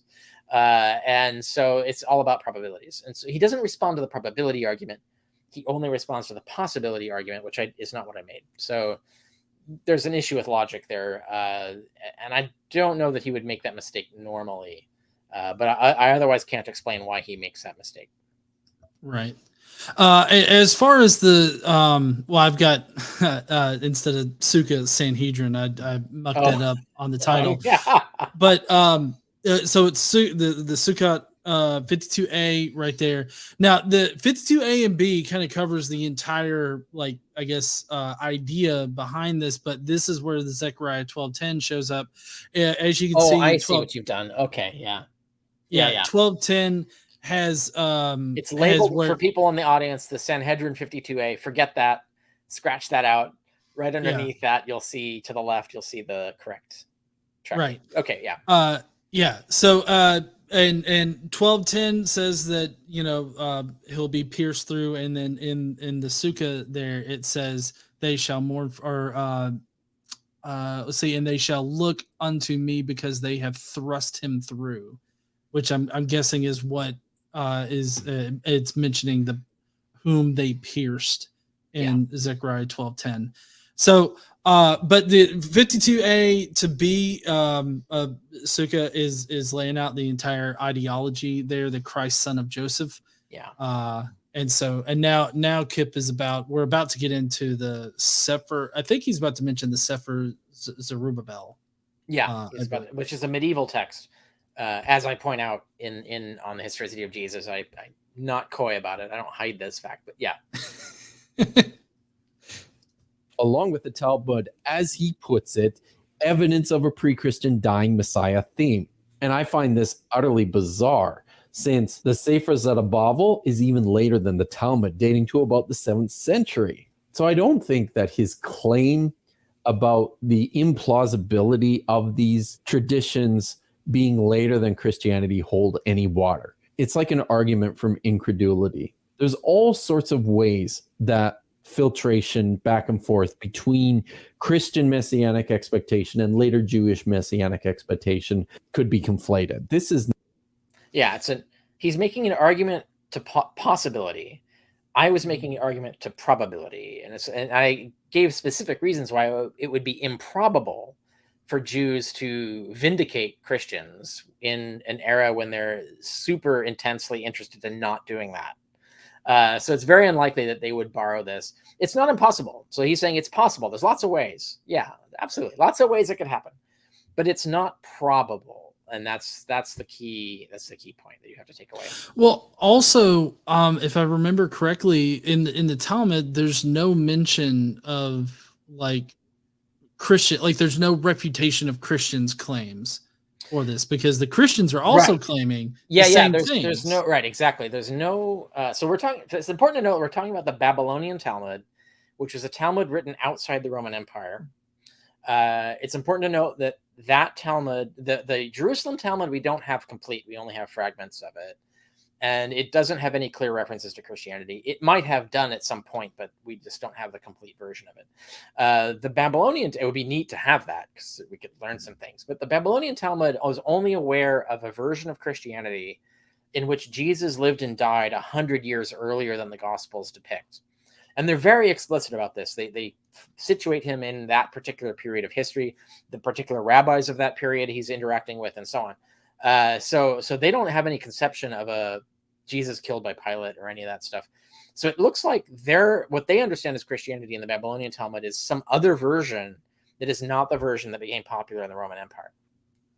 So that said, it's very clear from very early on, we look in Paul and so on, that the Christians were using Isaiah 52 and 53 as a really, beat you over the head source text proving their arguments. And that would probably have just been true in the Babylonian Christianity, even if they did a different chronology for their history of Jesus. But that's why but it's interesting that at no point do the Talmudic rabbis say, oh, like the Christians are making all these claims about Isaiah 53, and that's not, don't buy that. Like Isaiah 53 is not about the Messiah. Everything they say is false. There's nothing like that. They never talk about it. They're completely oblivious to the idea that the Christians thought this, or at least they never mention it, right? It's not an issue. So it may have been an issue. It's just not mentioned in the text that we have. But we know it was going on. We know that was a major source text. That was like a key text for the Christians, was that and Daniel 9. But here in the Babylonian Talmud, there's no consciousness that this has any connection to Christianity. They just quote Isaiah 53 is about the Messiah. Yeah, sure, why not? Like, there's no alarm, there's no like caution, there's no like, wait a minute, there's no, but the Christians say, there's none of this. It's no, they just take it as rote. That's just, yeah, we all cite Isaiah 53. Like, who wouldn't? And so that suggests to me that it's pre-Christian. The only other explanation would be that they came up with it later by themselves without Christian influence. And this is another argument I make that Davis doesn't mention, is that the probability of two independent inventions of this is less than the probability of one invention having a causal effect in both directions. So it gets invented once, causes Christianity and causes rabbinical messianism, and then you have one event causing both things. That's way more probable than it being independently invented twice. But even if it's independently invented twice, this proves that it was easy to invent, which is my point. Is that there's no obstacle to the Jews thinking of a dying Messiah. They could easily just invent one on their own. They could easily just borrow one from Christians, according to Kipp Davis. They have no problem with it. And so that's the thing that's really crucial here, is that when I have the or logic, I mentioned earlier that there's a lot, it's an or statement. Either they did believe this or it was easy for them to believe it. Davis is confirming my point, is that he's claiming that the Jews would just readily borrow this idea of a dying Messiah from the Christians, have no problem with it, no issue. It's like, well, that proves my point. It was easy. There was no hostility to the idea. And so I think it's important that where Davis is ignoring all of my actual arguments and giving this kind of the wrong argument against what I said. He's giving a possibility argument rather than a probability argument. I gave a probability argument, but also I had the either or argument. He's ignoring that, right? So when you look at my actual argument, it's completely impervious to everything he's saying here. And that's, I think, the only way to learn that is to go to the text, my book, and read it. Then you'll know what he's leaving out. You'll know how his arguments are impertinent and don't reply to what I actually argue. But you have to actually go read my book. And this is the problem with my critics generally, is that they misrepresent through dishonesty or error. And in this case, I think it's error, what it says. And there's only one way to find that out, is to go compare the text to what they're saying. And then you know how reliable or not they are as critics of the book. Yeah, exactly. All right, we got just a little bit left here on this major section, and then we're gonna move to the conclusion. Mm-hmm. His conclusion for this Sure. first video. Not a problem. And more significantly, all the evidence that we have of this Jewish messianic expectation is post-Christian. There's a possibility that this tradition may predate Christianity, but this is also not clear. Yeah, there's more evidence than that, but yeah. These specific passages he's talking about, but we have the Wisdom of Solomon, we have the Melchizedek scroll, and so on. There's other stuff than this, and there's the fact that a lot of scholars think Daniel 9 is riffing already on Isaiah 52, 53, that Wisdom of Solomon is already riffing on 52, 53, etc. There's the use of Maccabees, the idea of atonement, the atonement idea that people can die, martyrs can die to atone for the sins of Israel. That's in Maccabees. That's a pre-Christian idea. That's not a new thing that the Christians invented. So there's all of this stuff, and you can learn all of this other evidence and all this convergent data points on the same point from all those other scholars that we cite. The list you brought up of the 10 scholars, and me and Lataster, we're just citing them. So forget Lataster and I. Go. You can go to the other scholars and see what they say. Same with Staples. Staples just says these guys prove it. You can go look at what he's talking about. And they give more evidence than I'm talking about. They give more evidence than Kip's talking about. And the fact there's so many of us, so many scholars who are coming to this conclusion, it eliminates any objection that this is somehow beyond the pale, that there's no way to come to this conclusion. There's a lot of scholarly support for this. Yeah, I notice a lot of pushback that I get is people just saying, oh, well, this interpretation of the suffering servant and all of these interpretations didn't occur until after Christianity started making their claims. And, I just feel like that argument, it's just ignorant of the scholarship that's out there. Yeah, at the very least, it's not aware that scholarship exists, right? And I think it's not just that it's ignorant of what it says, it's ignorant that it exists. And that's important because the assumption that you run into is like, oh, you are just some rando who's making a stupid statement.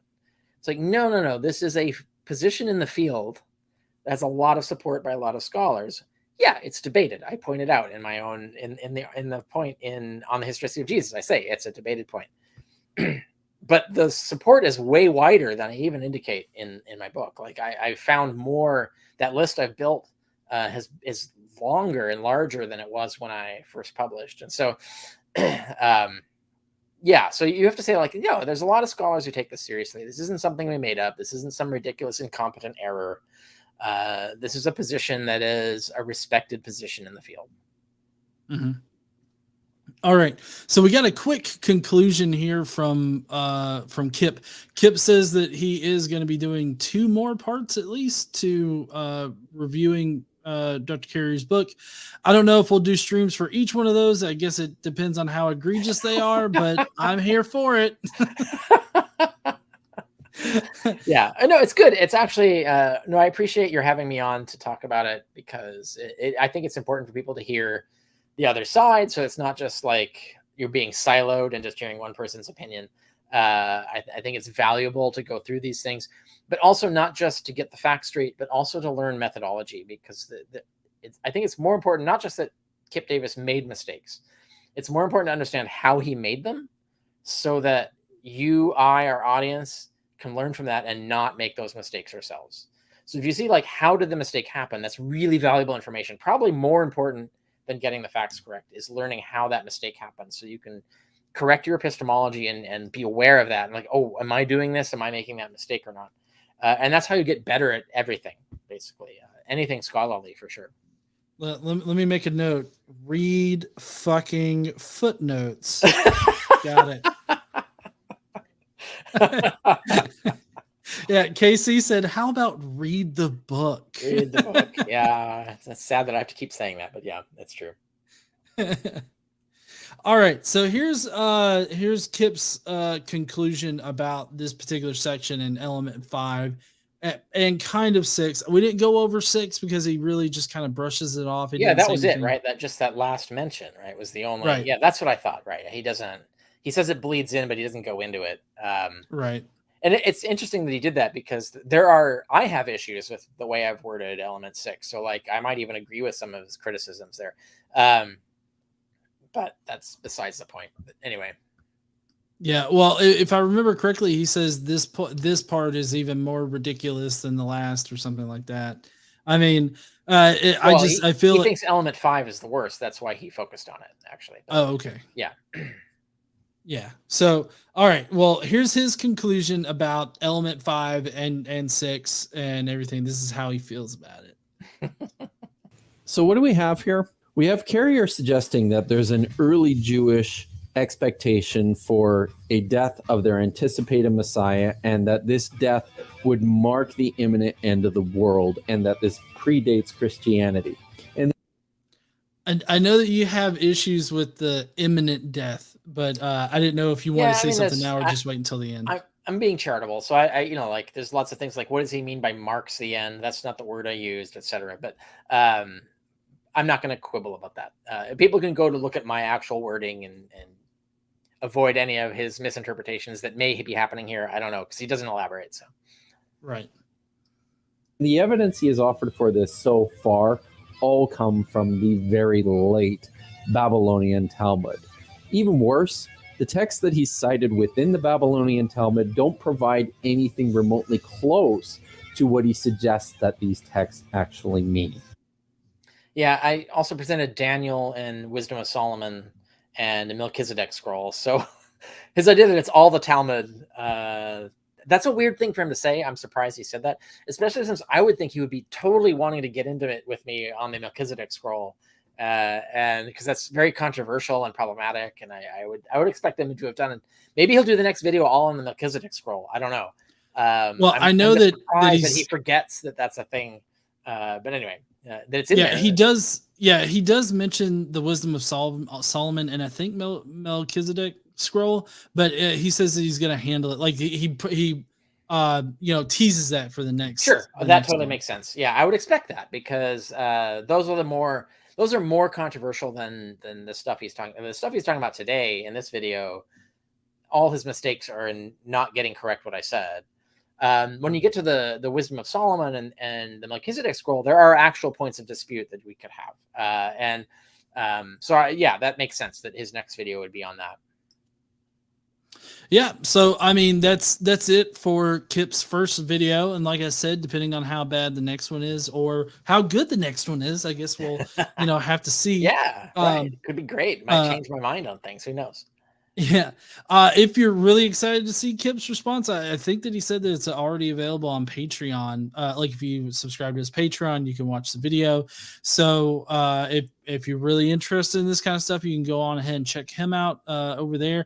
All in all, I felt that I was not impressed with Kip's video, and I think it's primarily because, like you said, he foregoes doing the normal thing of like reading footnotes and reading the entire context, but he's also just making up arguments where he doesn't need to make up arguments. And so that's where I was kind of a bit I guess taken back by the video and not all that impressed with it. It would be more impressive if he actually read the footnotes instead of like just glossing over it.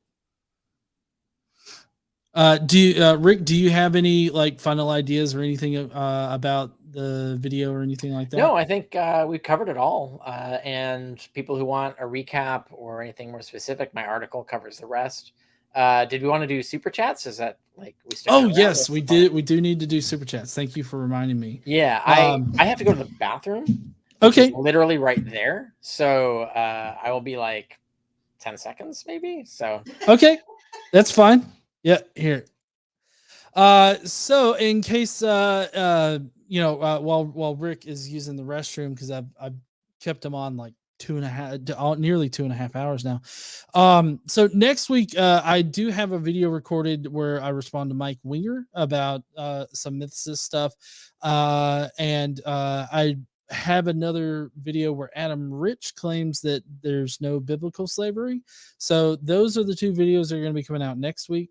We're still taking questions in the form of super chat. So we've got a lot of great questions and comments already populated in the super chat stuff. So if you have a question that you want to ask Dr. Carrier, please do. If you have a question you want to ask me for some reason, I don't know why, but you can ask me through the super chats. That's where we'll be looking for. And let's see, as far as next week goes, I've got stuff scheduled on the Godless Engineer Clips channel to go up every single day. For the next couple of weeks is when I definitely have everything scheduled up for. So if you like older content of mine, we'll be having some older clips being put up over there relatively soon. So definitely go and check that out. And then I haven't really been doing gaming lately, but if y'all want to follow me on my gaming channel, it's Godless Engineer Plays. You can search that up on YouTube there. But like I said, all in all, for Kip's video, I can't wait to see his next one and see how it does. I'll be very interested to hear what you, Dr. Carrier, has to say about it. So I am back officially. All right. Yes. All right. So you ready to get to these super chats real quick? Yeah. I already see the first one. I've left the chat up on that entry. Yeah. So first is Q Source is the channel that says the Enoch seminar recently held a peer review live stream about a monograph called Messianic High Christology. Have you seen it?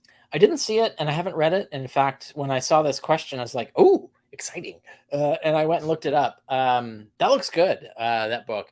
I have a huge list of books that have been arguing this.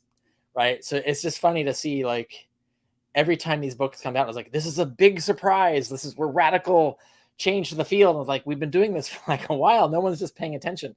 It's just like the Barabbas thing or the other thing we we're talking about. It's like this keeps getting reinvented and people are not paying attention, and it gets reinvented over and over. I agree with I can't say I agree with everything in the book. I haven't looked at it yet. But just reading the abstract, I think it's on point with where I think the trajectory of scholarship is going. And it's exactly where I was going with element 10 in on the historicity of Jesus, which would be the last element that Kipp supposedly read, which is this idea that the high Christology is early, like original, like it's not a late development. And I think there was like a period, so like early 20th century early high Christology was all the rage because of Christian apologetics. And then there was like a reaction against that. And so like the new scholarship was like, no, it was high Christology was invented later. And then I think in the last like 30 years, we've seen a huge rebound where people have like done a recheck and say like, actually, we were wrong to be reacting so much to Christian apologetics. Like the Christian apologetics was bullshit. Don't get us wrong. But there is actually a legitimate case for the high Christology being early, et cetera. It doesn't work. It doesn't prove the Nicene Creed. It's nothing to do with the Nicene Creed. And I think that was the thing. You had to be able to tear those apart. High Christology and Nicene Creed, you had to be able to separate them. Once you could separate them, then you could see that high Christology is early. But once people were obsessed with a Nicene Creed, and it's always a Nicene Creed, and they say there's no Nicene Creed, none of that is defendable early on. And so the people were, because the Nicene Creed couldn't be early, therefore neither could high Christology. Once you could tear them apart, then that reasoning disappeared. And that's what's happened in the last 30 years, is the realization that, no, this was high Christology right out of the fucking gate. And in fact, the Gospels are concealing it. And you only see it bleed out slowly over time to when you get to John. Everything in John 1, which is the final redaction of John, by the way, it's not even what was originally in John. That's just a bleed out of secret teachings that go all the way back to Paul. It's not a late development at all. And in fact, that chapter of John 1 tracks exactly to Jewish emanation theory. It's not it's not even un-Jewish. Like that's the thing. It's like you can find that in Philo and so on. So all of this realization, I think it's a new thing. And then of course, Christian apologists are super excited by this because now they're like, yay, we get the Nicene Creed back. And we're like, no, that's not what we're talking about. And so that's what's happening. And I think that's kind of the Messianic high Christology book is kind of like evangelical, like trained evangelical excitement about this new development. But it looks like it's a good book. I like I said, I haven't read it yet, so I can't vouch for it. But I think the trajectory is correct. Okay.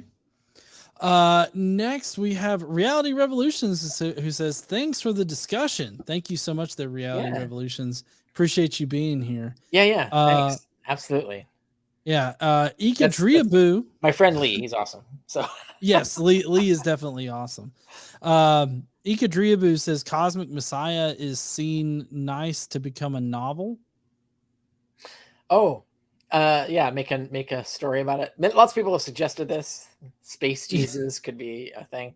I always think like the true story, like if you wrote it the way that they actually believed it, it would be a horror story. It's just like the infancy gospels of Jesus, even though it has nothing to do with this specifically, but the infancy gospels of Jesus were supposed to be like praising Jesus. But if you just read them, you're like, oh my God, this is worse than the Omen. Like Jesus is horrifying. And I think that's the thing. Is like, if you look at Revelation, if you were to do Revelation, if you were to film it as written, it would be horror, right? It's horror. There's no good guys. Everyone's a villain. God's a villain. Everybody's a fucking villain. It's like horrible. And I think that's the truth. If we were to do like a Jesus from Outer Space movie, it would have to be done as horror and not as triumphal as the way the Christians want it to be. I think a Jesus from Outer Space horror movie would be awesome, and I would totally make Casey watch it. Yeah. I would totally get a union card and advise writing of that if someone did that. Yeah, I'd pay my SAG union views. It wouldn't be SAG. It would be what's the writers union? The WGA, the Writers Guild. Yeah. I'd get my writers union card. Right. Yeah. All right. So next up is Little Impaler, who asks, "Did Romans make Catholicism?" You know, as a philosopher, I'm always asked. My immediate question is, "What do you mean by make?" And what do you mean by the Romans? Yeah, that's there's a lot of ambiguity there. I mean, in a trivial sense, that's true. Catholicism was invented by people who were citizens of the Roman Empire. And I mean, I guess that's it.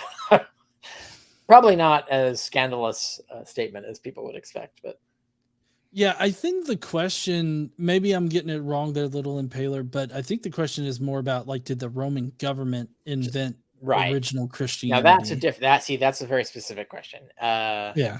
No.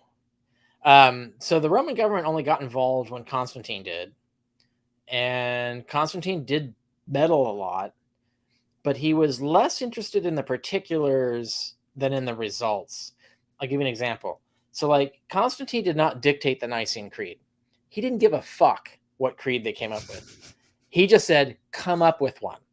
I just want to know who to kill and who's on my side. That's it. You tell me, you figure it out. You go sit and have your little silly little council, figure it out and tell me. And then I know what is the one church that will unify the empire, yada, yada, and we'll kill and exile and whatever, everybody else.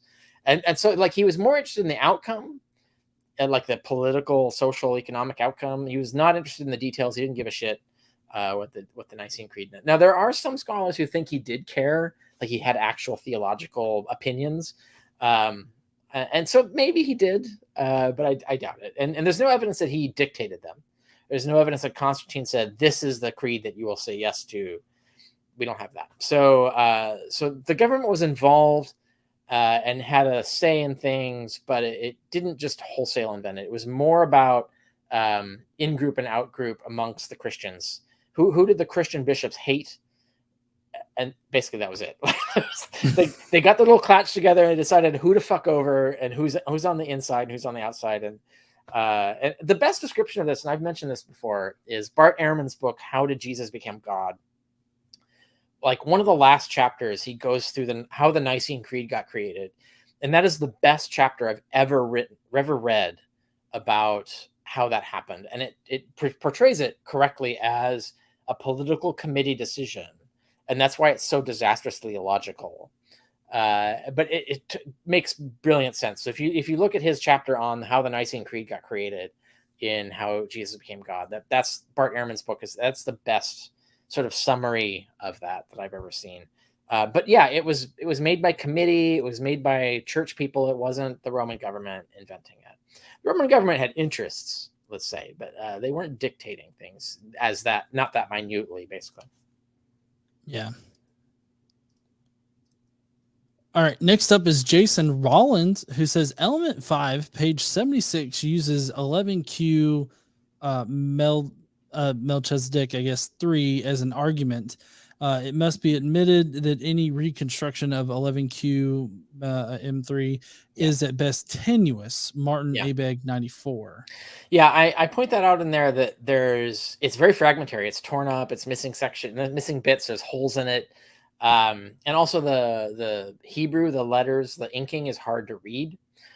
So there's disputes about things like which specific verse in Daniel 9 does it refer to? Is it like verse 925? Is it 927? Is it 926, etc.? So there are questions about it. The only thing we can say for certain is that it's quoting Isaiah 52 and it's quoting Daniel 9, and it thinks they're talking about the same person. That's as far as we can go for sure. Now there's some juicy things we could get if we could get more specific than that. It would be nice to have a complete, not fucked up version of the text to know.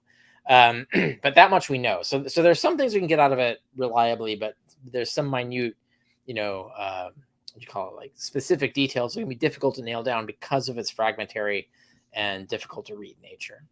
That's actually true for a lot of Dead Sea Scrolls. It's not just that one, but yeah. Okay.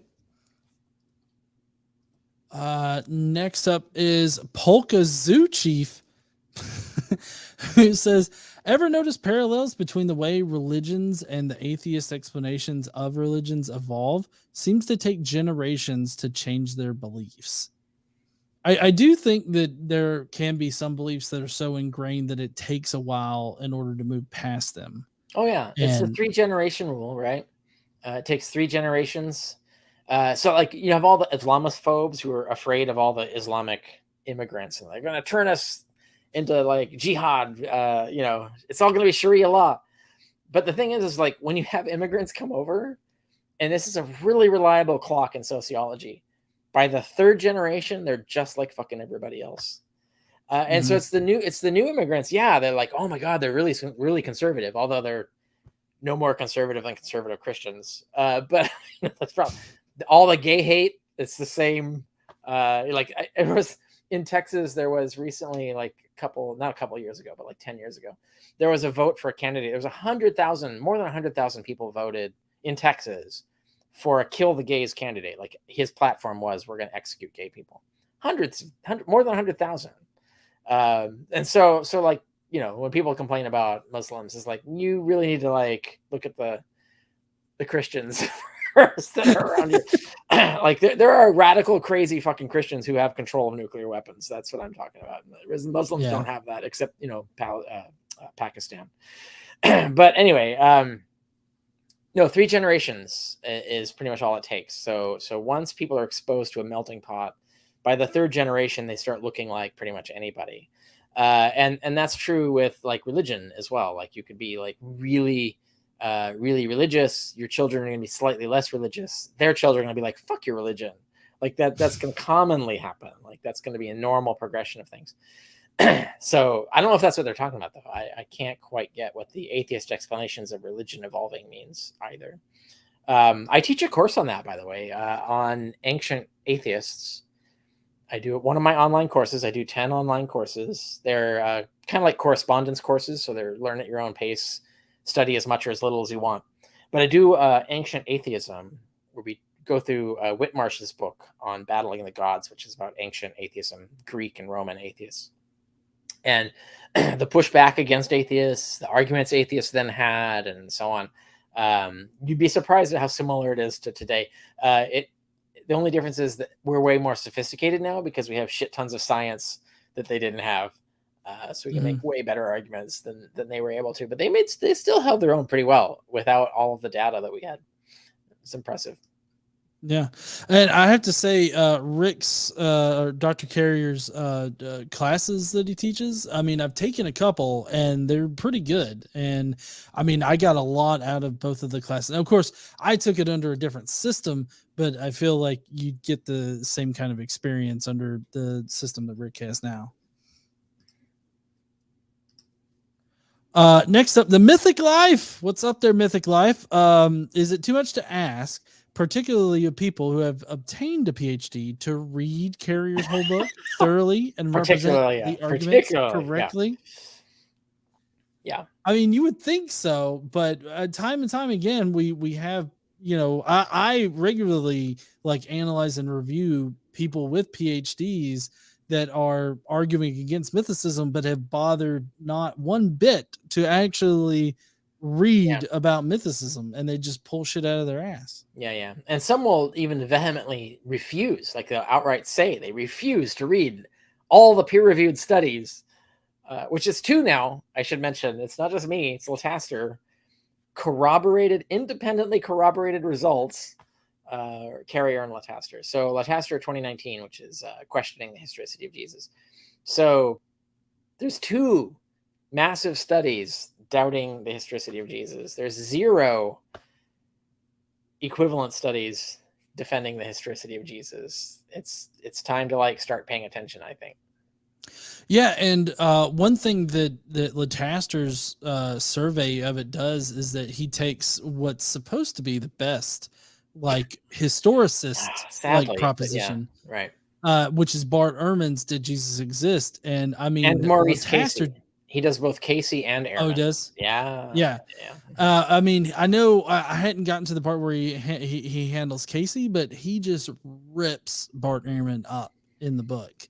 And it's just it's crazy how bad Ehrman's survey in 2012 it was, which was before your book came out. But it's important to note that first of all, his book wasn't peer reviewed, so it's a pop market like really, I think he just did it really lazily and quickly. I think that's a lot of mistakes are the result of us rushing it and not subjecting it to peer review. But also it was published before any peer-reviewed study defending mythicism. So he's responding to a basically amateur mythicism, which is an easy target.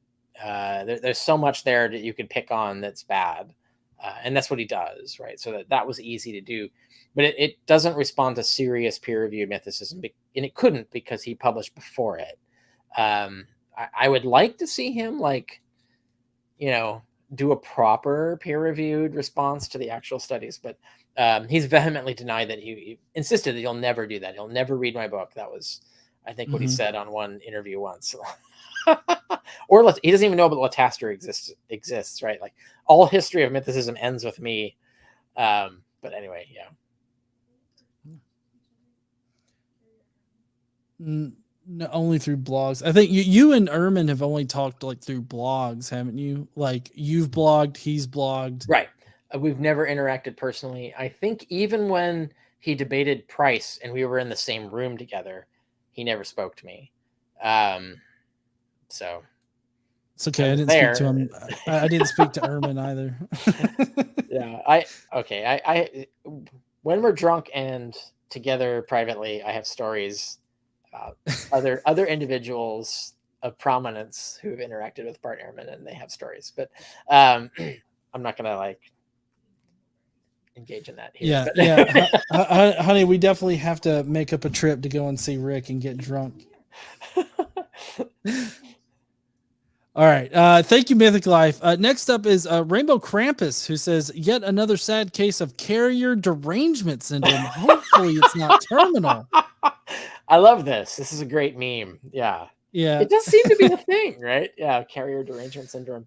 Well, it is really me, right? Because there's no Lataster derangement syndrome, right? Like, there was slightly. There in Australia, there was some like craziness, but it died out pretty quickly.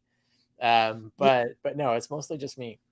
I really don't understand what it is about like why people can't just read the words that are on the page. Yeah. Like, it's ridiculous to me how they it's like something that they're incapable of doing, and I don't understand that. Next up is Reality Revolutions again. Thank you so much there, Lee. Is Kip an expert on the Book of Enoch, do you think? Do you think Enoch is an argument for mythicism, such as for archangels, etc.? No, I don't think Enoch is an argument for mythicism. I do think it's an important text. I think Christianity is heavily based on it. So when Christians talk about scriptures, I think they meant Enoch as one of them. And that is important for understanding the development of Christianity. Like, almost every weird ass fucking thing about Christianity can be explained by understanding that they thought Enoch was scripture. Is Kip an expert in it? I don't know. So Enoch is weird. I don't know if Davis does Ethiopic. So like most of our Enoch comes from Ethiopic, which is a radically different language than the Hebrew and Aramaic. We have some Greek, we have some other languages, versions of pieces of Enoch, but I'm not an expert in Enoch. And I think to really be an expert, Enoch exists in so many wildly different languages, and they're different, that to be an expert in Enoch is a really niche area. So I don't know. I mean, you'd have to ask him, but I don't think Enoch by itself supports mythicism. I do think it destroys a lot of myths about Christianity, but those are myths mostly held by evangelicals and not by people like Kipp Davis. Like, I don't think there's anything in Enoch that would surprise Davis about Christianity.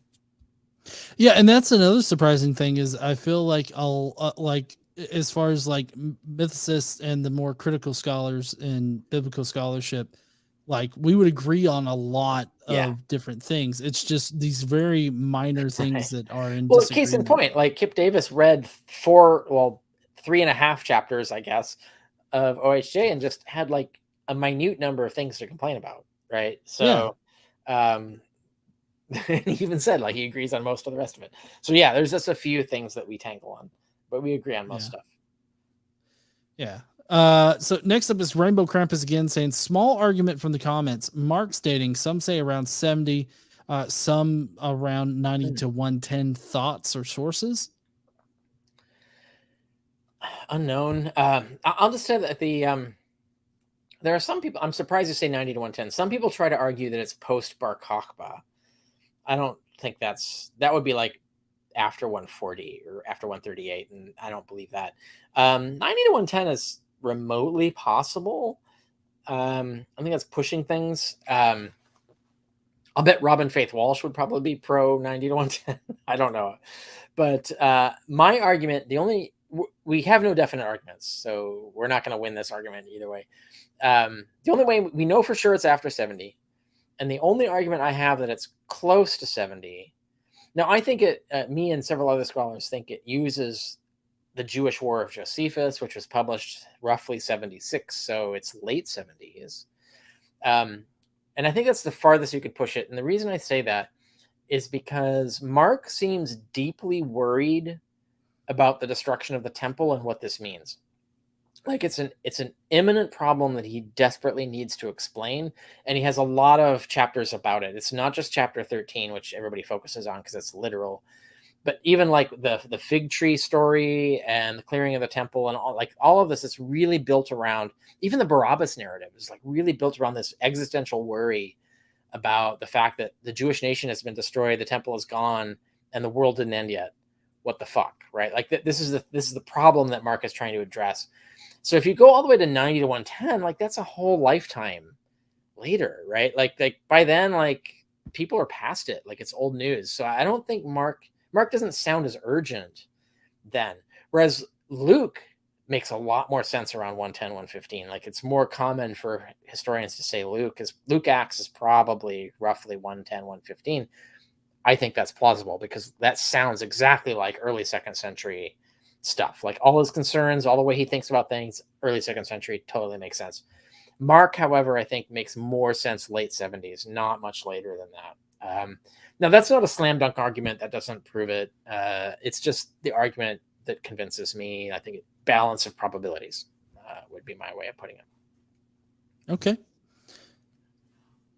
Next up is Jester, Lord of Fools, who says, wait, surely he's a space zombie.